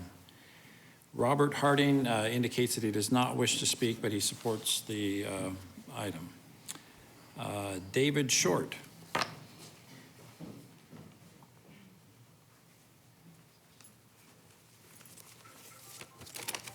Good evening, Mayor and Council. David Short, Executive Director of the Downtown Mesa Association. I'm here tonight speaking with you on behalf of my board of directors made up of business leaders, property owners, business owners in the downtown square mile district. Last month, the DMA board voted unanimously to bring ASU and its programs into the downtown Mesa. The DMA feels ASU will be a tremendous addition to the existing higher educational institutions that currently call downtown Mesa home, while also helping spur on other impactful developments in downtown that are much needed. We've seen a large amount of private investment in downtown Mesa over the past couple of years. We've seen many new businesses open. We've seen a lot of interest from businesses that want to come into downtown Mesa. Much of this is based on ASU coming into downtown Mesa. Along with the city's prior investments in the Mesa Arts Center, Light Rail, Benedictine, the Mesa Center for Higher Education, ASU, along with these other investments, are critical pieces to helping downtown Mesa build on its current successes, and reach the potential we all know downtown has. Thank you. Thank you, David. Sam Jones indicates he does not wish to speak, but he supports the project. Shawnee Huntington indicates she does not wish to speak, but she supports the project. Peter Costa.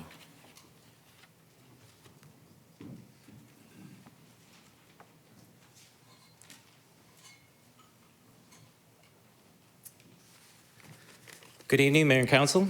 It's good to be with you guys, and thank you also for this healthy conversation. I think it's great having. It's kind of the first time I've been really involved in the democratic process. I just kind of wanted to clarify. So first of all, I am a Mesa resident, have been for a long time, grew up coming to Mesa, and we just moved our business, which is a startup. We do virtual reality, augmented reality, and interactive media installations. And we just moved from downtown Tempe to downtown Mesa. So we love being here. So we have both an emotional attachment to Mesa, just because of the environment that's here, but also objectively, we have a purpose of being down here, and that's because of ASU. I just also wanted to state, just kind of there's been this discussion about whether, like, the kind of philosophy of behind this decision, independent of me actually this was even before I had our business, that I voted for Mayor Giles, and purposely in that big thick book that we get, I read it, and I remember because just the wording of it was interesting, and it said, let's build West Mesa because East Mesa, it's great and it's doing its own thing. And I remember hearing that and trusting your guidance and leadership, and I think there's a lot of people that represent my case and my feeling that we're trusting in your leadership. So what I wanted to mention really quick is just what this campus is. The Associate Dean of the ASU Film School, Jake Pinholster, he attended our meetups that we hold called VR for Good, that we hold every month, and I've been able to chat with Jake a couple of times about what the program is going to entail specifically, because those are things that are important for our business. It's about attracting talent. It's about understanding what is the nature of the program. Is it going to be something gimmicky, or is it going to be something that is actually going to train people that we would eventually be able to hire? So for the last 18 months, I've probably been to about a dozen conferences with virtual reality, augmented reality. I was just in Silicon Valley last week at the large Augmented World Expo, and there is an incredible amount of exciting things that are happening in this technology. And this campus that is being proposed to be built is highlighting that. So if, just kind of giving a brief summary, we've been in this information age, we're moving to something called the experiential age. Right now we have all of this data, and now we're developing these new technologies like VR, AR. You use, the goggles, or you're going to eventually not have a cell phone, and you're going to be having stuff on your glasses that is going to be functioning the same as a phone. This is Apple already committed to making a product. We're going to be seeing it in a very short time. Basically, if we have this is going to be a beacon to people around the world to come. So I am in support. Wish I could say more. Thank you. Thank you, Peter. I've heard a lot about you. I'd love to come tour your business, and I know that several of us would. All right. Thank you. Thank you. May Costa.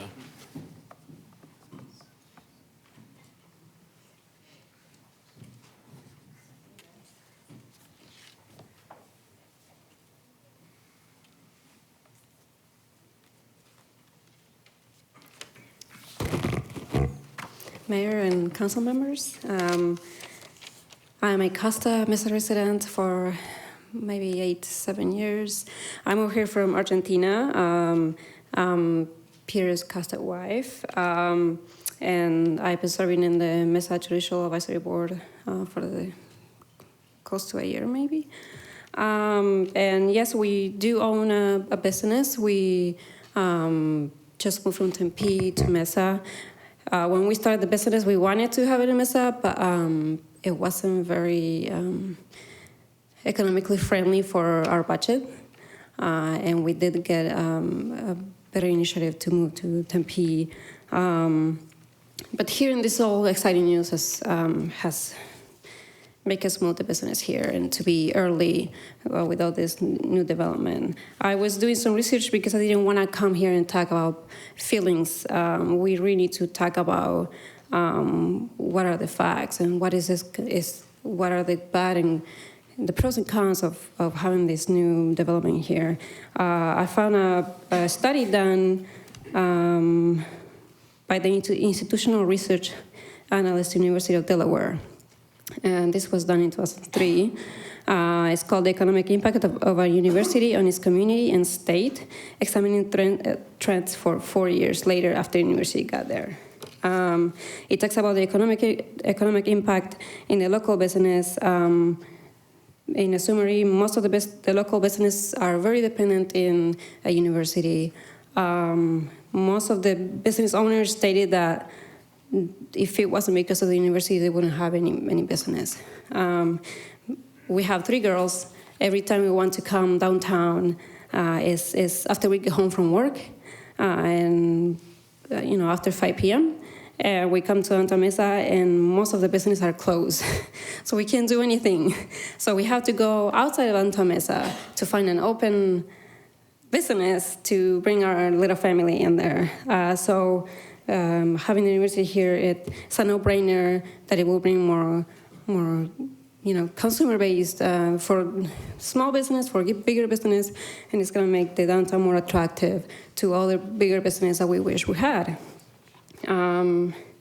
Also, thinking about future generations and the opportunity of them being able to not have to leave our state or city to acquire higher education is just a no-brainer.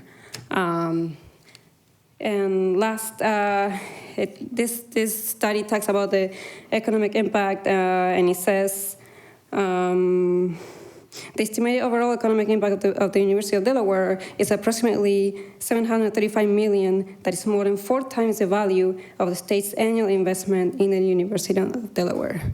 So this is just a study of one university, is a reality. Thank you for your time. Thank you, May. The final card I have is Bonnie Hickman. Bonnie?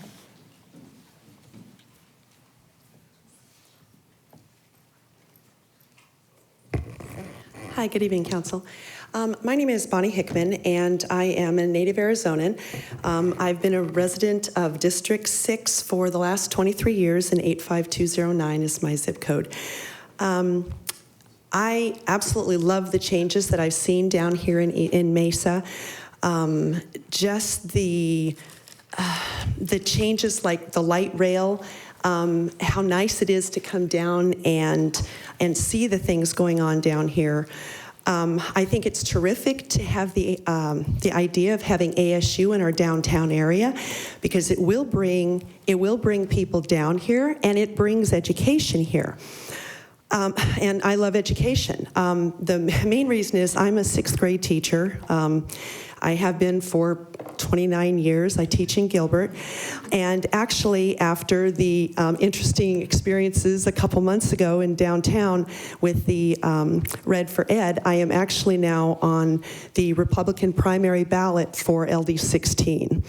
And I am very concerned, though, because when I was downtown, and it was really my first exposure to government other than, teaching it from a textbook, I learned things that I couldn't believe were legal, or if they were legal, they just did not seem right. And I understand the idea of the conflict of interest, that basically it's not supposed to benefit those people who are voting. It's part of the reason that I'm going to run a clean elections, because I don't want anybody to say anybody owns me. I understand that with legal jargon and whatever, anything can pretty much be justified. I mean, I work with 6th graders. Okay, they can justify anything. But when it comes right down to it, I think this is more about how does it look. And if people were asked 2 years ago to vote on this, and then it's pushed through without another vote, it's just concerning, because it looks like you knew what they wanted, but you didn't like the answer, and so you switched it. And if it's something that you want to do, then don't ask. But if it's something you really want people's opinion on, because I think what's happening is that we, the people, are starting to pay attention. And we're starting to get frustrated with the fact that when we're saying it, people aren't listening. And I know 53% isn't a very big majority, but it's a majority, and that's the way we're founded. And maybe what it comes down to is just more education for the people to know what it is you're voting. Do I think having ASU down here would be phenomenal? Yeah, I do. But I have a concern about the way it's being done, and that it's being done so hurriedly that it kind of just seems like it's being pushed through. So I just ask you to consider how it appears, especially to those of us who have just now started to pay attention. And we just really thank you, though, for your service and for the things that you have done to help Mesa be the city it is that we love living in. Thank you, sirs. Thank you, Bonnie. I misspoke. I had one card that lacked a name, and I can see when I announced that the cards were gone that Mr. Hutchinson spoke up and said I'd submitted a card. So he did submit a card. And Mike, I know you haven't been to very many city council meetings, so it's an easy mistake to make. Ain't democracy great? You know, I wear a few hats. I had a long career with the city of Mesa. I resided at 4042 East Hope Street, lived here for 40 years. So I was a city employee, and more lately I've done community volunteer work. So I've seen hundreds of decisions in this building. Hard decisions. Debate a lot more acrimonious than tonight. And so first thing I want to say is thank you for your service.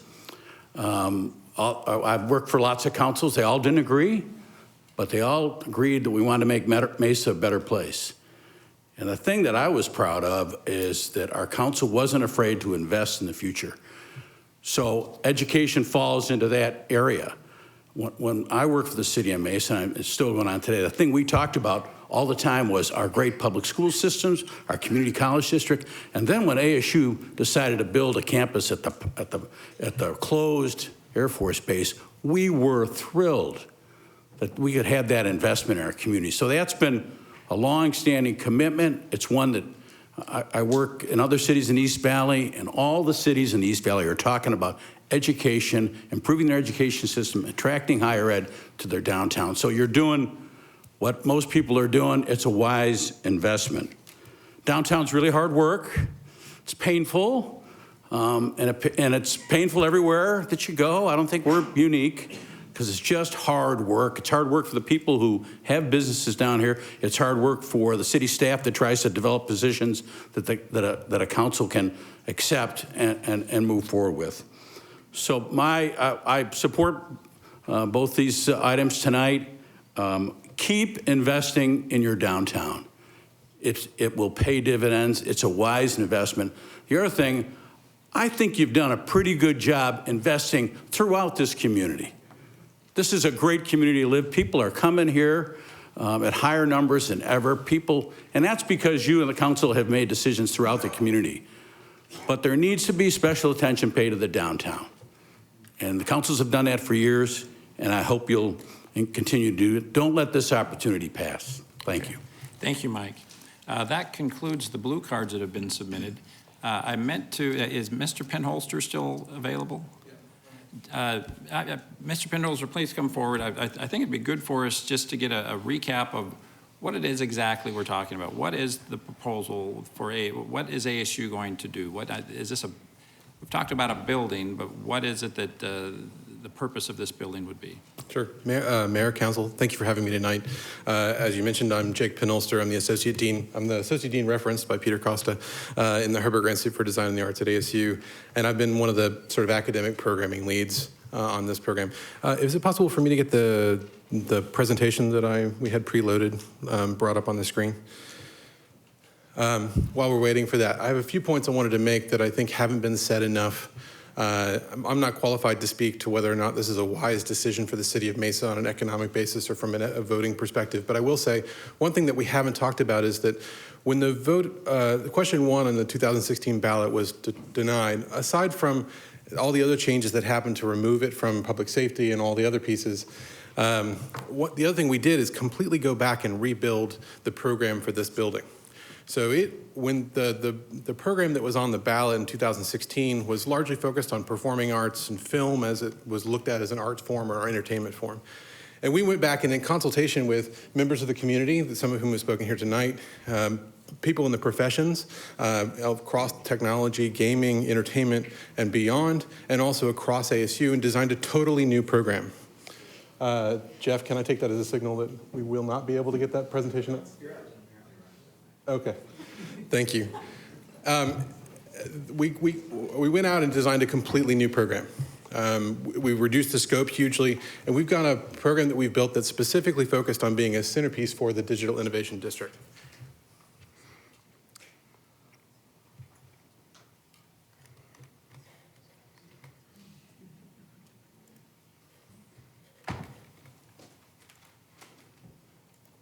Thank you. And the opportunity we're trying to take advantage of, both for ASU and on behalf of the city of Mesa and its community, is that there's this point which we're at in the development of technology, entertainment, culture, economy, that says, as Peter mentioned as well, that we're at this transition in an age between information and experience. And that almost every industry now relies on the tools that have emerged, at least in part, from film and gaming and its related disciplines. The ability to see the future before you build it, to prototype things, to be able to experience something before you're actually inside it and you've spent all the money on it, to sense where things are in space and to translate the digital to the physical and back again. All of these technologies will be addressed in this building. They'll be addressed for our undergraduate film program. Another thing I want to clarify tonight is that the entire undergraduate film program will have experience in this building. But also from the standpoint of engineering, from the standpoint of city planning, urban design, from the standpoint of industrial design, all the programs in this building. Excuse me, Jake. Yes. Mayor, I have to ask our city attorney, because on the agenda, we don't have anything on the agenda for a presentation by ASU.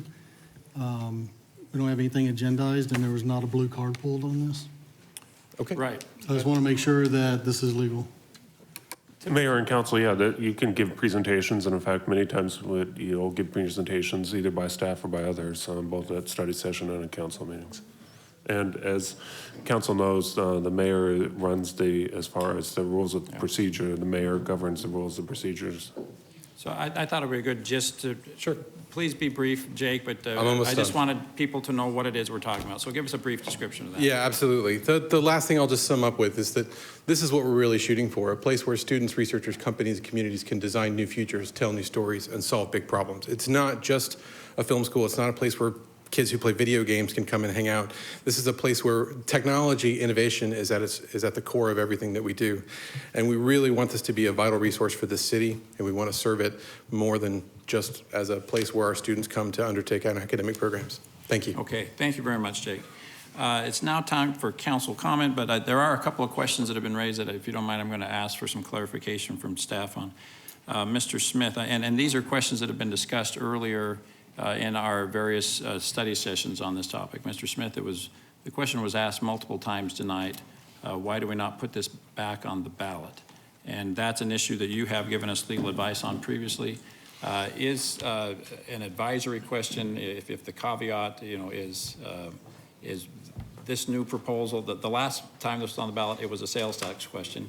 Now there's no sales tax, no utility rate increase associated with it. It's just an advisory opinion. Is that the type of thing that we could legally put on the ballot? Mayor and council. And the reason why it was on the ballot last time, just as a reminder, is because it was a sales tax increase. That's how it was able to be put on the ballot. I'll read you something that's from the League of Arizona Cities and Towns, because this question keeps coming up, and so I'll read it directly from them. The council may not voluntarily submit a measure to the people in the absence of a referendum petition, except in the case of proposed amendments to the charter in a charter city, or where referral is required or specifically allowed by statute. And so the idea that you can just simply refer some question, as one citizen gave multiple of different type of questions. Municipalities just don't have that authority. That was established by case law back in Scottsdale. in 1968. This is the league's manual from this year. It's been the case law since then. And so you just don't have that authority. The state has broader powers. The state has not granted those broader powers to municipalities. And so municipalities aren't able to do what is commonly referred to as advisory opinions. Okay, thank you. And again, this topic has been discussed in multiple council meetings, but Mr. Brady, the financing proposal that staff has submitted for us to take advantage of this opportunity, does it include any type of reliance on raising sales tax, raising other taxes, raising utility rates? Is that part of the calculation for us to pay for this building? No, Mayor, when we came to the council at the beginning, I think we explained to the council when we assessed how we would finance this, we determined that in our economic investment fund, which has always been the fund that we use to seed opportunities for the city that will leverage additional resources in the future, we determined that the economic investment fund could be able to absorb this payment, and that over time the investment would more than cover the cost, and that it would not require an additional utility rate increase to cover the cost of this facility. Okay, thank you, Mr. Brady. Mr. Whitaker. Is that for the entire 20-year life of the bond that we're taking out? What's the question? Will utility rates not be affected at all for the next 20 years? Councilman, we only will budget and make a determination each year at a time. We do projections on... Hey, folks, we don't do that here, okay? If you're going to be disruptive of the meeting, you'll be asked to leave. So please be respectful. So we have forecasted periods for the utilities going out several years. But as we were able to find the capacity with additional revenues and savings, and relying upon the fact that we believe this investment will generate outside of the utilities, sales tax, and permit fees, at this time, we don't believe that it by itself was increasing a rate increase. Matter of fact, in our projections, I think we've shared with the council multiple times that the rates that were anticipated for this year are less than they were a year ago when we presented the budget to the council. So actually, we've reduced the utility rates from what we projected in the past year. We also increased the projected utility rates for the next 4 years after that, correct? The rates had to be adjusted somewhere, and we budget for a 5-year period, so we may have decreased rates this year, but that just makes the forecast go up for years 2 through 5. I'll let Candace answer that question. I don't believe that we've increased rates out into the future to accommodate this. So again, we will deal, just like we did for, and I think everybody wants to make this the exception. This is the city's practice has been for years. We've invested in Benedictine out of the same enterprise fund. We've invested in many other enterprises because we realize that they will benefit to the city and bring additional revenues beyond the cost of the payment to the city. So we've done this several times and with great success. Mayor and Councilmember Whitaker, what you're referring to is our forecast for the utility rates. And the staff recommendation that came forward to council this year was the exact recommendation that we came forward to last year when there was no ASU project on the books or even being considered at that time. We didn't change our recommendation. What the council did give us direction on is they wanted to edge into the rates a little bit slower. And so the rates adopted, the adjustments adopted for 18-19 were a little bit less than what staff recommendation was. And what that does is increase years 2 through 5, as you're correct, with the ending result being the same in years 5.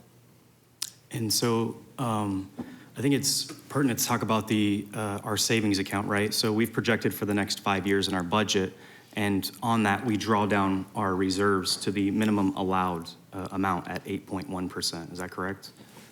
Mayor, Councilmember Whitaker, out in year 5 and year 6, I think we actually go out to year 6 or year 7 in this particular forecast, and we're currently forecasting an 8% reserve balance. So today we have a 25% in our reserve savings account. At the end of year 5, it's projected to be at 8%, which is the minimum, right? That is the scheduled drawdown. It is scheduled, and that's why we do smoothed rates. The goal is to have the revenues needed in year 6 in order to pay our already scheduled debt service payments and our operations. And so smoothing the rates over time actually allows us to do that. Sure, but it does draw us down to the minimum amount in our savings account. That's where the costs are being absorbed. Mayor and Council, that was actually direct, councils in past have been concerned about reserves where they stood, and we've been asked to try to keep those reserves within a range of 8%. That's what the direction of the council in the past has been in order to not put pressure on rates. And so we've done that. But that doesn't mean that, 5 years ago, we probably had the same projection that this year was going to be at 8%. But instead it's going to be at 20%. Correct. So it's actually so that when we go look at our forecast this year compared to last year, our forecast is standing better in our enterprise fund. This particular project has had no impact on the staff recommendation for utility rate adjustments or the fund balance reserves. In the next 5 years. In the next 5 to 6 years, which is our forecast period, that forecast period is updated each year. It is a rolling 6 to 7 years. And the bond is 20 years at $5 million a year. yes, and we'll be glad to give you that projection, but if you can, that's how we've always done, we've done it at 6 to 7 years. We know the debt service going out, but we're comfortable that each year we roll that. We have a rolling 5 to 6 year forecast, and we've been able to make those payments. And remember, we're getting focused on utilities. We've talked about this before. We don't anticipate that we're going to fund 100% of the cost of the payment for this building from utility rates. It most likely will come from sales tax, permit fees, because it's going to generate additional income well beyond the utilities. Utilities is just the place, the enterprise fund is where we place this so that everybody can see it. But in the past, we've generated much more revenues beyond utilities. So we don't expect the utility rates to carry the full burden cost of this. We expect that there'll be, as we see development come to Mesa, downtown Mesa specifically, those revenues will help offset the cost. My only point is 75% of the cost of this project isn't being allocated for anywhere. That's you're only projecting out 5 years. If you take out a bond for 20 years and you say, I can tell you I'm going to pay for the next 5 years, but I can't tell you how I'm going to pay through years 5 through 20, I think it's unfair to say that that isn't going to ever affect the utility rates because nobody knows what's going to happen after year 5. And in that, we've completely drawn down our savings account from this year to year 5 to the minimum allowed level of 8%, from 25% today down to 8%. I mean, we spend more money than we take in our revenues, and it's projected in the next 5 years that we're going to spend more money every single year for the next 5 years than what we're taking in revenues. So what do you do when you draw your savings account down to the minimal amount after year 5? The money has to come from somewhere. But and this notion that, oh, well, we'll get money from sales tax, the part that I find most troubling about saying we're getting the money from the sales tax, we just had to vote to increase our sales tax by 14% in order to fund public safety, which will be on the ballot in November. So to make this argument that the general fund is so flush with money that we just have revenues to spend on this project after year 5, I completely disagree with that. And Mayor and Councilmember Whitaker, I would like to also just kind of mention that again, that forecast of drawing that reserve balance down was scheduled. It is not any different this year than it was last year. It's actually in a better position this year than it was last year, and there was no ASU project on the books or being considered last year. Sure. ASU's amortized over 20 years, though. That's my point. Thank you, Candace. Council, it's now time for comment and discussion.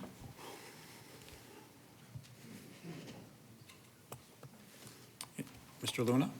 Mayor, I'd like to go ahead and make a motion to adopt authorizing development and construction of a multi-story building and the improvements to be developed, constructed by the city as part of a certain educational facility in downtown Mesa, and authorizing the city manager to enter into a lease with the Arizona Board of Regents on behalf of Arizona State University for Phase 1 building, and 10B, authorizing execution and delivery of the agreement, trust agreement, continuing disclosure certificate, and obligation purchase contract, and approving on official statement, approving the sale and the execution and delivery of excise tax revenue obligations evidencing proportionate interest of owners thereof, and payment to be made by the city pursuant to the agreement, and authorizing the taking of other actions necessary in connection with the excise tax revenue obligation. Can we comment on this before we motion to, nobody on this council has said a single word yet. I don't know if you heard me, Mr. Whitaker, but prior to him making the motion, I invited council to make comments. I assumed we were still in the comment phase. I didn't realize we were moving forward with a motion. If I could, I would like to take 1 second. My Mayor, apologies. I called for the question on this motion. Okay, motion's been made. Is there a second? Second. All right. Wow. Mr. Whitaker, would you have something to go ahead? And I'm just saying it's telling to push the project, to push that through without any comment. Would you like to make a comment? I would, can I? Please, yes. So my comment on this project is if I didn't look at the financial cost and who's actually paying for this project, then I would agree with everyone that came out tonight to speak in support of this project. However, the fact remains that someone has to pay for this, and our water rates are double than Gilbert's, double. This leads to my opposition to this project. This project is being funded on the backs of the hardworking people in Mesa who struggle to make ends meet, and it's doing this through their water and electric bills. In addition, 81,000 voters rejected this idea in 2016. It will be said that this is not the case, and the voters rejected the sales tax increase associated with this project. I've heard from constituents that their vote was against sales tax money going to ASU. So saying it was a vote against the sales tax increase is clearly not the case for all the voters. Given that bonds for this project are 20 years and we only budget for the next 5 years, there's no guarantees that this project will not increase utility rates after the 5th year. In fact, at the end of year 5, we are only projected to have paid 25% of the cost of the building, the other $75 million still outstanding, making the problem worse. We will have drawn down our reserves to the minimum balance of 8%. The other claim that's been made, well, perhaps the fund in the future years will come from our general fund. We just voted to increase the sales tax by 14% to fund public safety out of our general fund. We also voted to amortize the public safety retirement debt to 25 years from 20 years. If we were doing so well financially, this would not be necessary. This is all summed up nicely in the fact that our debt has increased by 53% compounded over the last 10 years and will sit around $1.8 billion. This, along with increasing our utility rates by 56% compounded over the last 10 years, is simply unsustainable for our citizens. For these reasons, I'll be voting against this project. Thank you. Mr. Heredia. Yep. So over the last 6 months that we've discussed this investment in the downtown, there has been three different themes that, for me, through conversations with residents, with small business owners, with folks around this community, have kind of shaped my decision on this investment. One is the financial piece. I think we've discussed a lot around the financial. When we look at these types of investments, and there are investments for a reason, we evaluate not only the cost, but we also the potential return on investment these decisions will have. And it's funny to see that my colleagues don't acknowledge the return on the investments as much as the cost, right? So when we look at costs, we talked about that. The direct revenue for this, we recently got a study session meeting where it was highlighted that we would get 7.4, a conservative figure, million of direct revenue off utilities. The indirect economic growth that this will have also is not mentioned, and it's been ridiculized, it's been pushed aside, but the numbers state over $1 billion over the next 10 years, $100 million over each year over the next 10 years of economic growth potential that this investment will have. But as a government, I firmly believe we're not just here to make a profit or get the best ROI for something. We have to look at these things much broader, which leads me to my second point, the opportunity potential that we have as for this investment. If we're proactive and forward-thinking, the type of learning that will be happening here will result in endless opportunities for us in the future. To have a hub of where students, professors, nonprofits, our public schools, learning and growing the future technologies of this society is exciting to think about for me. This could essentially set us up as a leader in innovation and technology for the future, not only in this state, but this country, as it was mentioned by a resident here. To my third point, the value and tone this investment sets puts it at both the now and the future. The opportunity we provide current and future generations to not only grow up here, also study here, and work afterwards is you cannot quantify that. Again, these decisions and investments we make as a government are much bigger and broader and cannot be looked at with blinders on. As I believe that initially the conversation of this investment was a genuine discussion of what were the potential costs, what kind of courses ASU was thinking about having here, and among other things that we debated over the last 6-7 months, the conversation has now evolved into misinforming the public that this is directly raising utilities, equating this decision to question one in 2016 election, conspiracy theories, and now, most recent, the use of this as political attacks and personal attacks because your colleagues disagreed with you. This is truly an unfortunate state of this conversation now, but I'm still optimistic that when we look at the merits of this investment, what it will do to spark a downtown that is in need of such a spark, while we continue to bring additional innovations and forward-thinking ideas across the city, along with West Mesa, I will continue to work hard, and I trust city staff, I trust our young innovators in our community, I trust our small businesses, I trust ASU, and I trust the many others that this decision will touch, that we will work to build an even greater return for our city and ourselves. And that's why I support this investment for our city, and hopefully we can work towards the future to ensure that we create the next Mesa, that we improve upon the decisions that we're making today and into the future generations for this city. Thank you. Thank you, Mr. Redia.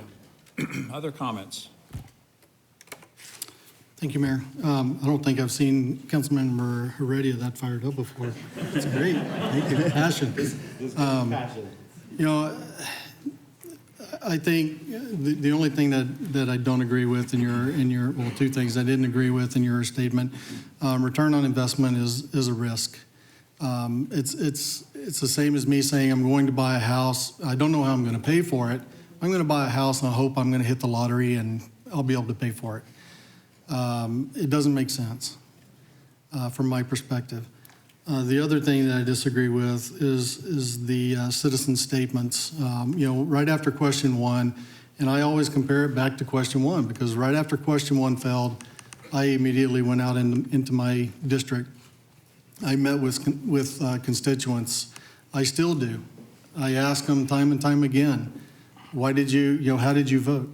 Why did you vote the way you did? In my opinion, and this is coming from the constituents that I'm hearing from and I'm talking to out in the district, they're telling me if you would have split this question and you would have had a public safety sales tax and an ASU sales tax, I would have voted for public safety hands down. I would not have voted for ASU. But because ASU was tied to it, I voted no. I heard that time and time again.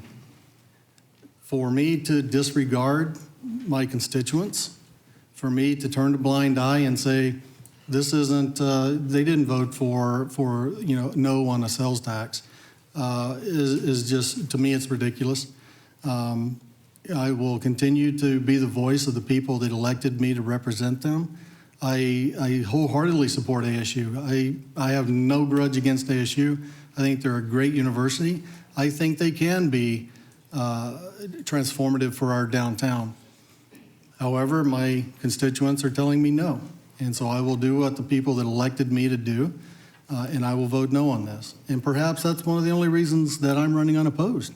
I'm the only single person on this council that's running unopposed at this point in time. And that's because I listen to my constituents and I hear their voice, and I will continue to vote how my constituents ask me to vote. Other comments? Folks, we really don't do that. We delight in a diversity of opinion, but we don't disrupt meetings and we don't turn this into a pep rally. Other comments? Mr. Luna. Yeah, one of the things about ASU is going to be transformative in the downtown area. I look forward for ASU to come in. I've worked in education for 40 years, And my educational peers are really, really excited about ASU coming to downtown Mesa and the difference it's going to make. You know, I posed this question to my constituents as well. And what they've told me is that they want to come to downtown Mesa, but there's not a whole lot to do. I've been hearing that for 5 years since I've been in the city council. We love Mesa, but there's no connection to downtown. We need an education, we need a spark. And the spark is getting ASU in the downtown Mesa, because that's going to be the catalyst for change. Because of that innovation, because of that excitement, we've seen the transformation in many communities throughout the United States. We've seen it in Phoenix. We know we will have a transformative downtown, and which is really exciting for me. It's going to spark imagination, it's going to spark economic development, and many, many opportunities. And I'm really excited that the students of this community will have the opportunity to attend one of ASU's finest schools, the Herberger School of Film, and I look forward to that. So I will be supporting this. Thank you. Other comments? So we have a motion made by Mr. Luna. And I apologize, was there a second on that motion? I second. Thank you, Mr. Freeman. Prior to the vote, let me just say that this is actually a very, very exciting proposal. This is an opportunity that our city gets only rarely, and it's an opportunity to develop high-wage jobs and to substantially give a shot in the arm to our economy, not just downtown, but throughout our city. Mesa has always invested in itself. I had the privilege of serving on this council in the mid-1990s when the Air Force handed the keys to Williams Air Force Base to the city of Mesa. I remember at the time feeling something like the dog that caught the car. We think this is a good thing, but we don't really know what we're supposed to do with this. And over the course of my council service in the mid-90s, we had many meetings like this, where people would come in and object to the tens of millions of dollars that the city of Mesa was investing in the Gateway Airport area. And we did that because we knew that there was potential. We knew that it would likely pay a strong dividend for us in the long term. We knew that if we invested in ourselves, that was a good idea. Well, I think the wisdom of that investment is now self-evident. There are over 11,000 jobs in that area. There's an annual economic impact of the Gateway Airport in excess of $1.4 billion each year. And there are many other examples like that where our city invested in itself, reaped a return. The math in this situation, we've had multiple meetings on it, but the return on this investment exceeds the investment. This is a good rate of return for the city of Mesa. This is not a losing proposition by any means. And I would submit to us, if not this, then what? What is the cost of not proceeding forward? Our neighboring communities, Tempe, Chandler, Gilbert, are investing in their communities. Those are the types of cities like nationally, Austin and San Francisco and Salt Lake and Denver, where our children are going to go to have jobs. The reason that I am the mayor of Mesa, Arizona, and the reason I stepped away from my law practice is because I care about this community. I want to see good things happen here. If we don't take advantage of these types of opportunities, Mesa, Arizona is going to become the city where my grandchildren come back to visit me. They're going to have to go to these other more progressive cities that are willing to invest in themselves to find the jobs that they're going to need to sustain themselves. That's not what I want for our community, and I hope that's not what you want for your community. This is going to set us up for future generations. It's going to be a legacy that all of us are going to leave to future generations. And much like Gateway Airport, we're going to invest in it, and it's going to pay a big dividend. So I am not just in favor of this motion, I am enthusiastically in favor of this motion, and think that this will be looked back on, much like many of the investments that we've made over the course of this city, as a very wise decision. So we have a motion and a second. Please cast your vote.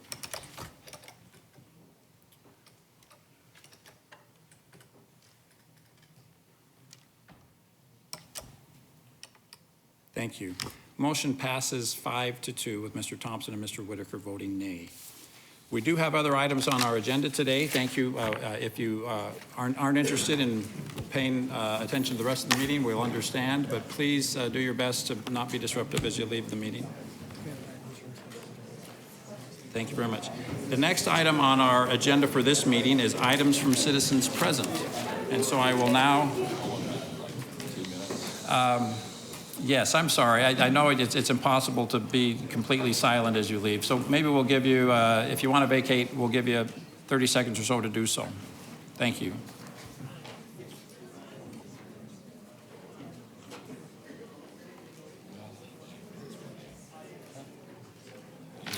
All right, thank you. The next item on our agenda is item 11, items from citizens present. Ms. Mickelson, I have 3 requests to speak. The way this is agendized on our council agenda is that we do hear from 3 people, but I see that we're being passed a 4th. And in the spirit of hearing from everybody, we'll go ahead and do that. First person we'd like to invite forward is Patricia Black. Patricia, please come forward. You have 3 minutes.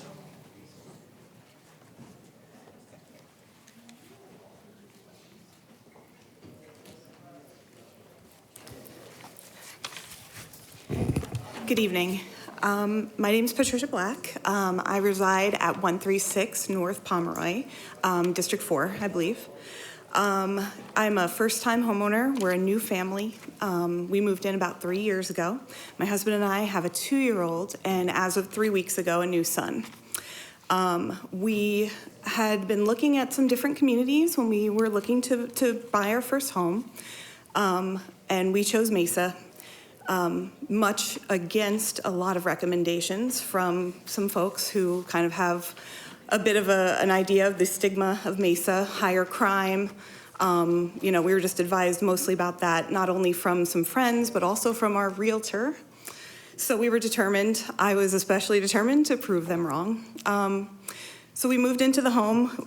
It's a family community. It's in Wilbur Historic District.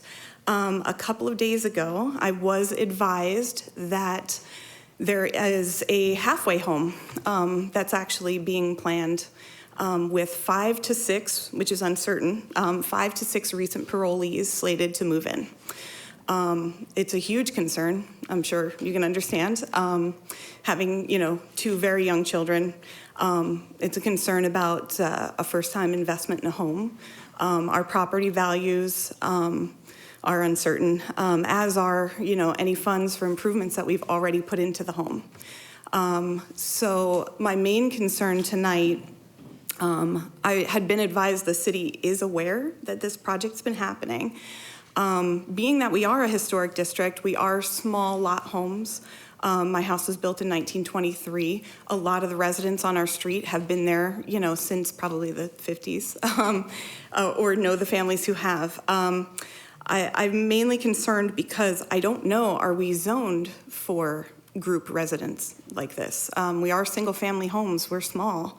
It is a very quiet community as of now. We do have a park, a memorial park directly across the street where we do have a large number of transients kind of coming and going, trying to take up residence there. I'm concerned that that's going to increase. I don't want to have to give up on Mesa and move our family away. We were planning on doing some improvements to our house, as far as an addition and setting down some real roots. But at this point, if this does go through, I'm feeling a bit foolish. We didn't listen to the warnings that we were given. And I'm just really concerned that we'll lose out on our home's property value and any equity we may have built. And we may have to end up looking at neighboring cities. So I just wanted to call that to your attention tonight, and anything the city can do to look into that further. It is a 2-bedroom, 1-bathroom home for 5 to 6 parolees, so which will be sleeping about 50 feet away from my daughter's bedroom. So thank you. I appreciate anything you can do to help. Thank you, Patricia. Thank you. Joseph Valenzuela.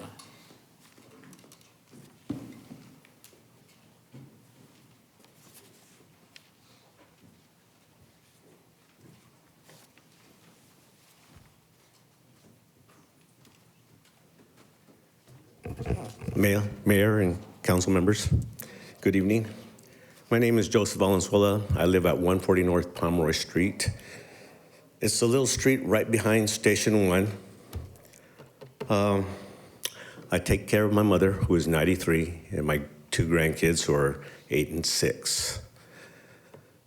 My neighbor to the north have just built a brand new house. They're building the house to take care of their mother, who lives at on the next house down on the corner. And they also take care of their 4-year-old granddaughter. My neighbor to the south, which is Trish, has a 2-year-old and a brand new baby boy. The city is now allowing a halfway or transitional house in the middle of our neighborhood. How can the city allow this? This is a historical neighborhood with single-family homes. There are already 5 facilities less than a mile from us. 2 of them on Hibbert Street. It's just down the block. I thought you were trying to build up the original square mile of Mesa, but it doesn't look like that because there's just too many transitional houses in the area. You are making us a prisoner of our neighborhood. Pomeroy Street was a safe, family-oriented neighborhood. Now we will have to take extra security measures. The neighborhood does not feel safe anymore. Since the owner of the halfway house stated that 5 to 6 felons will be living in this 816 square foot home with 2 bedrooms and 1 bath, this type of facility has no business in our neighborhood. I'm sure you wouldn't want a halfway house in your neighborhood right next to you. I'm sure you would work on amending the laws right away if this happened to you in your neighborhood. This will only add to the overwhelming calls to the police department that are already being called on Hibbert, where there are 2 of these houses. Not only is this making us less secure, our home values have just dropped a minimum of 20%. Would you buy a home or a house next door to a halfway or rehab home? I don't think so. The governor just signed SB 1465 for the regulations that can be implemented on this type of housing as of now. Why can't Mesa put a ban or hold until they research this issue? Thank you. Thank you, Mr. Valenzuela. Anita Duncan.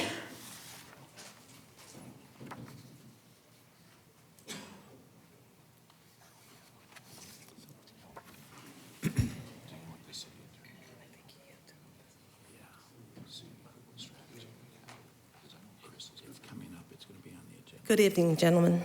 My name is Anita Escobedo Duncan, Anita Escobedo Duncan, and I grew up in this neighborhood. My mom lives at 263 East 2nd Street, and we're a bit of gypsies right now while we're waiting for our home to be finalized. And we will be moving into our home when the 5 or 6 felons, drug addicts, recovering drug addicts, I don't know who because we haven't been told, are moving into their home as well. And excuse me for being emotional. This is my neighborhood. My mom was born in Lehigh. Her dad bought 148 North Pomeroy. That's where we're building. My dad built 263 2nd Street, where my 89-year-old mom currently resides. And I am wondering, as I sat back listening about the pros and cons of ASU and revitalizing downtown. We live in Square Mile. We have a new family who chose to live in the Square Mile.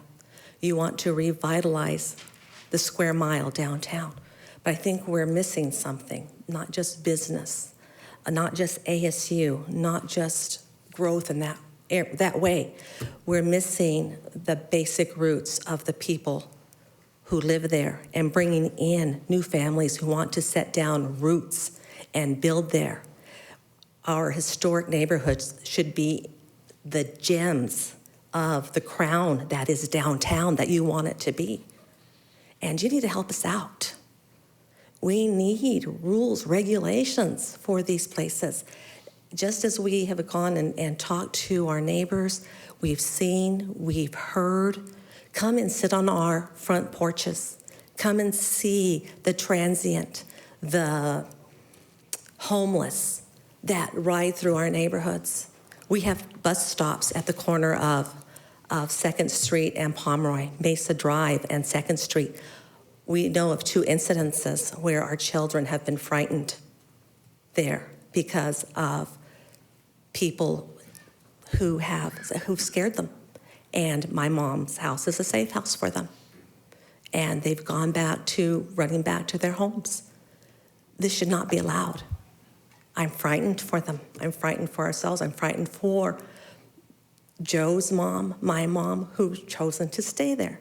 You need to help us out with rules and regulations that other cities have put on their books.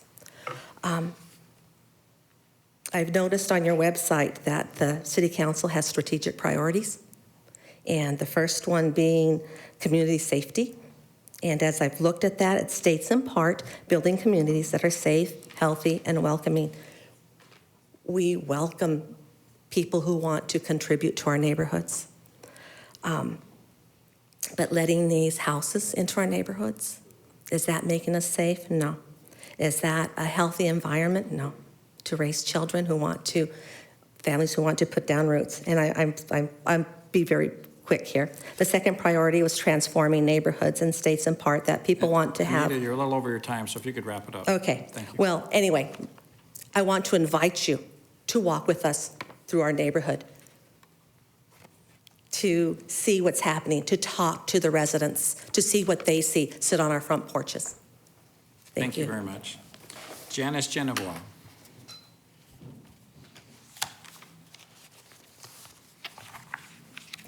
Good evening. Thank you for your service to this city. And I wanted to thank Councilmember Thompson and Councilmember Heredia for responding to my email about this issue. In the last few months, we had Eris Foundation set up 5 to 6 beds on Hibbert Street. And then we've come and talked to you. And in your responses, I appreciate the years that you've put into this issue, and I understand that the logic of our attorneys waiting for HB to see if there are any litigations or lawsuits that come from it, and I think that's reasonable. But I also think that the city lawyers should consider lawsuits coming from your own citizens and your own neighbors and your own constituents.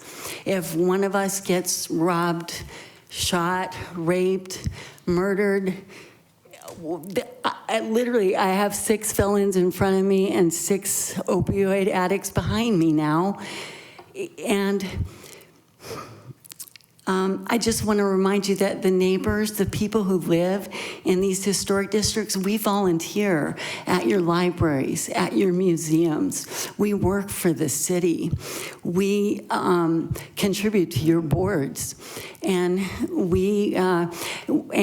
and Mr. Giles, the last time we spoke, you asked me, Janice, how can I help Wilbur with you remember that question? I didn't have an answer, but I do now.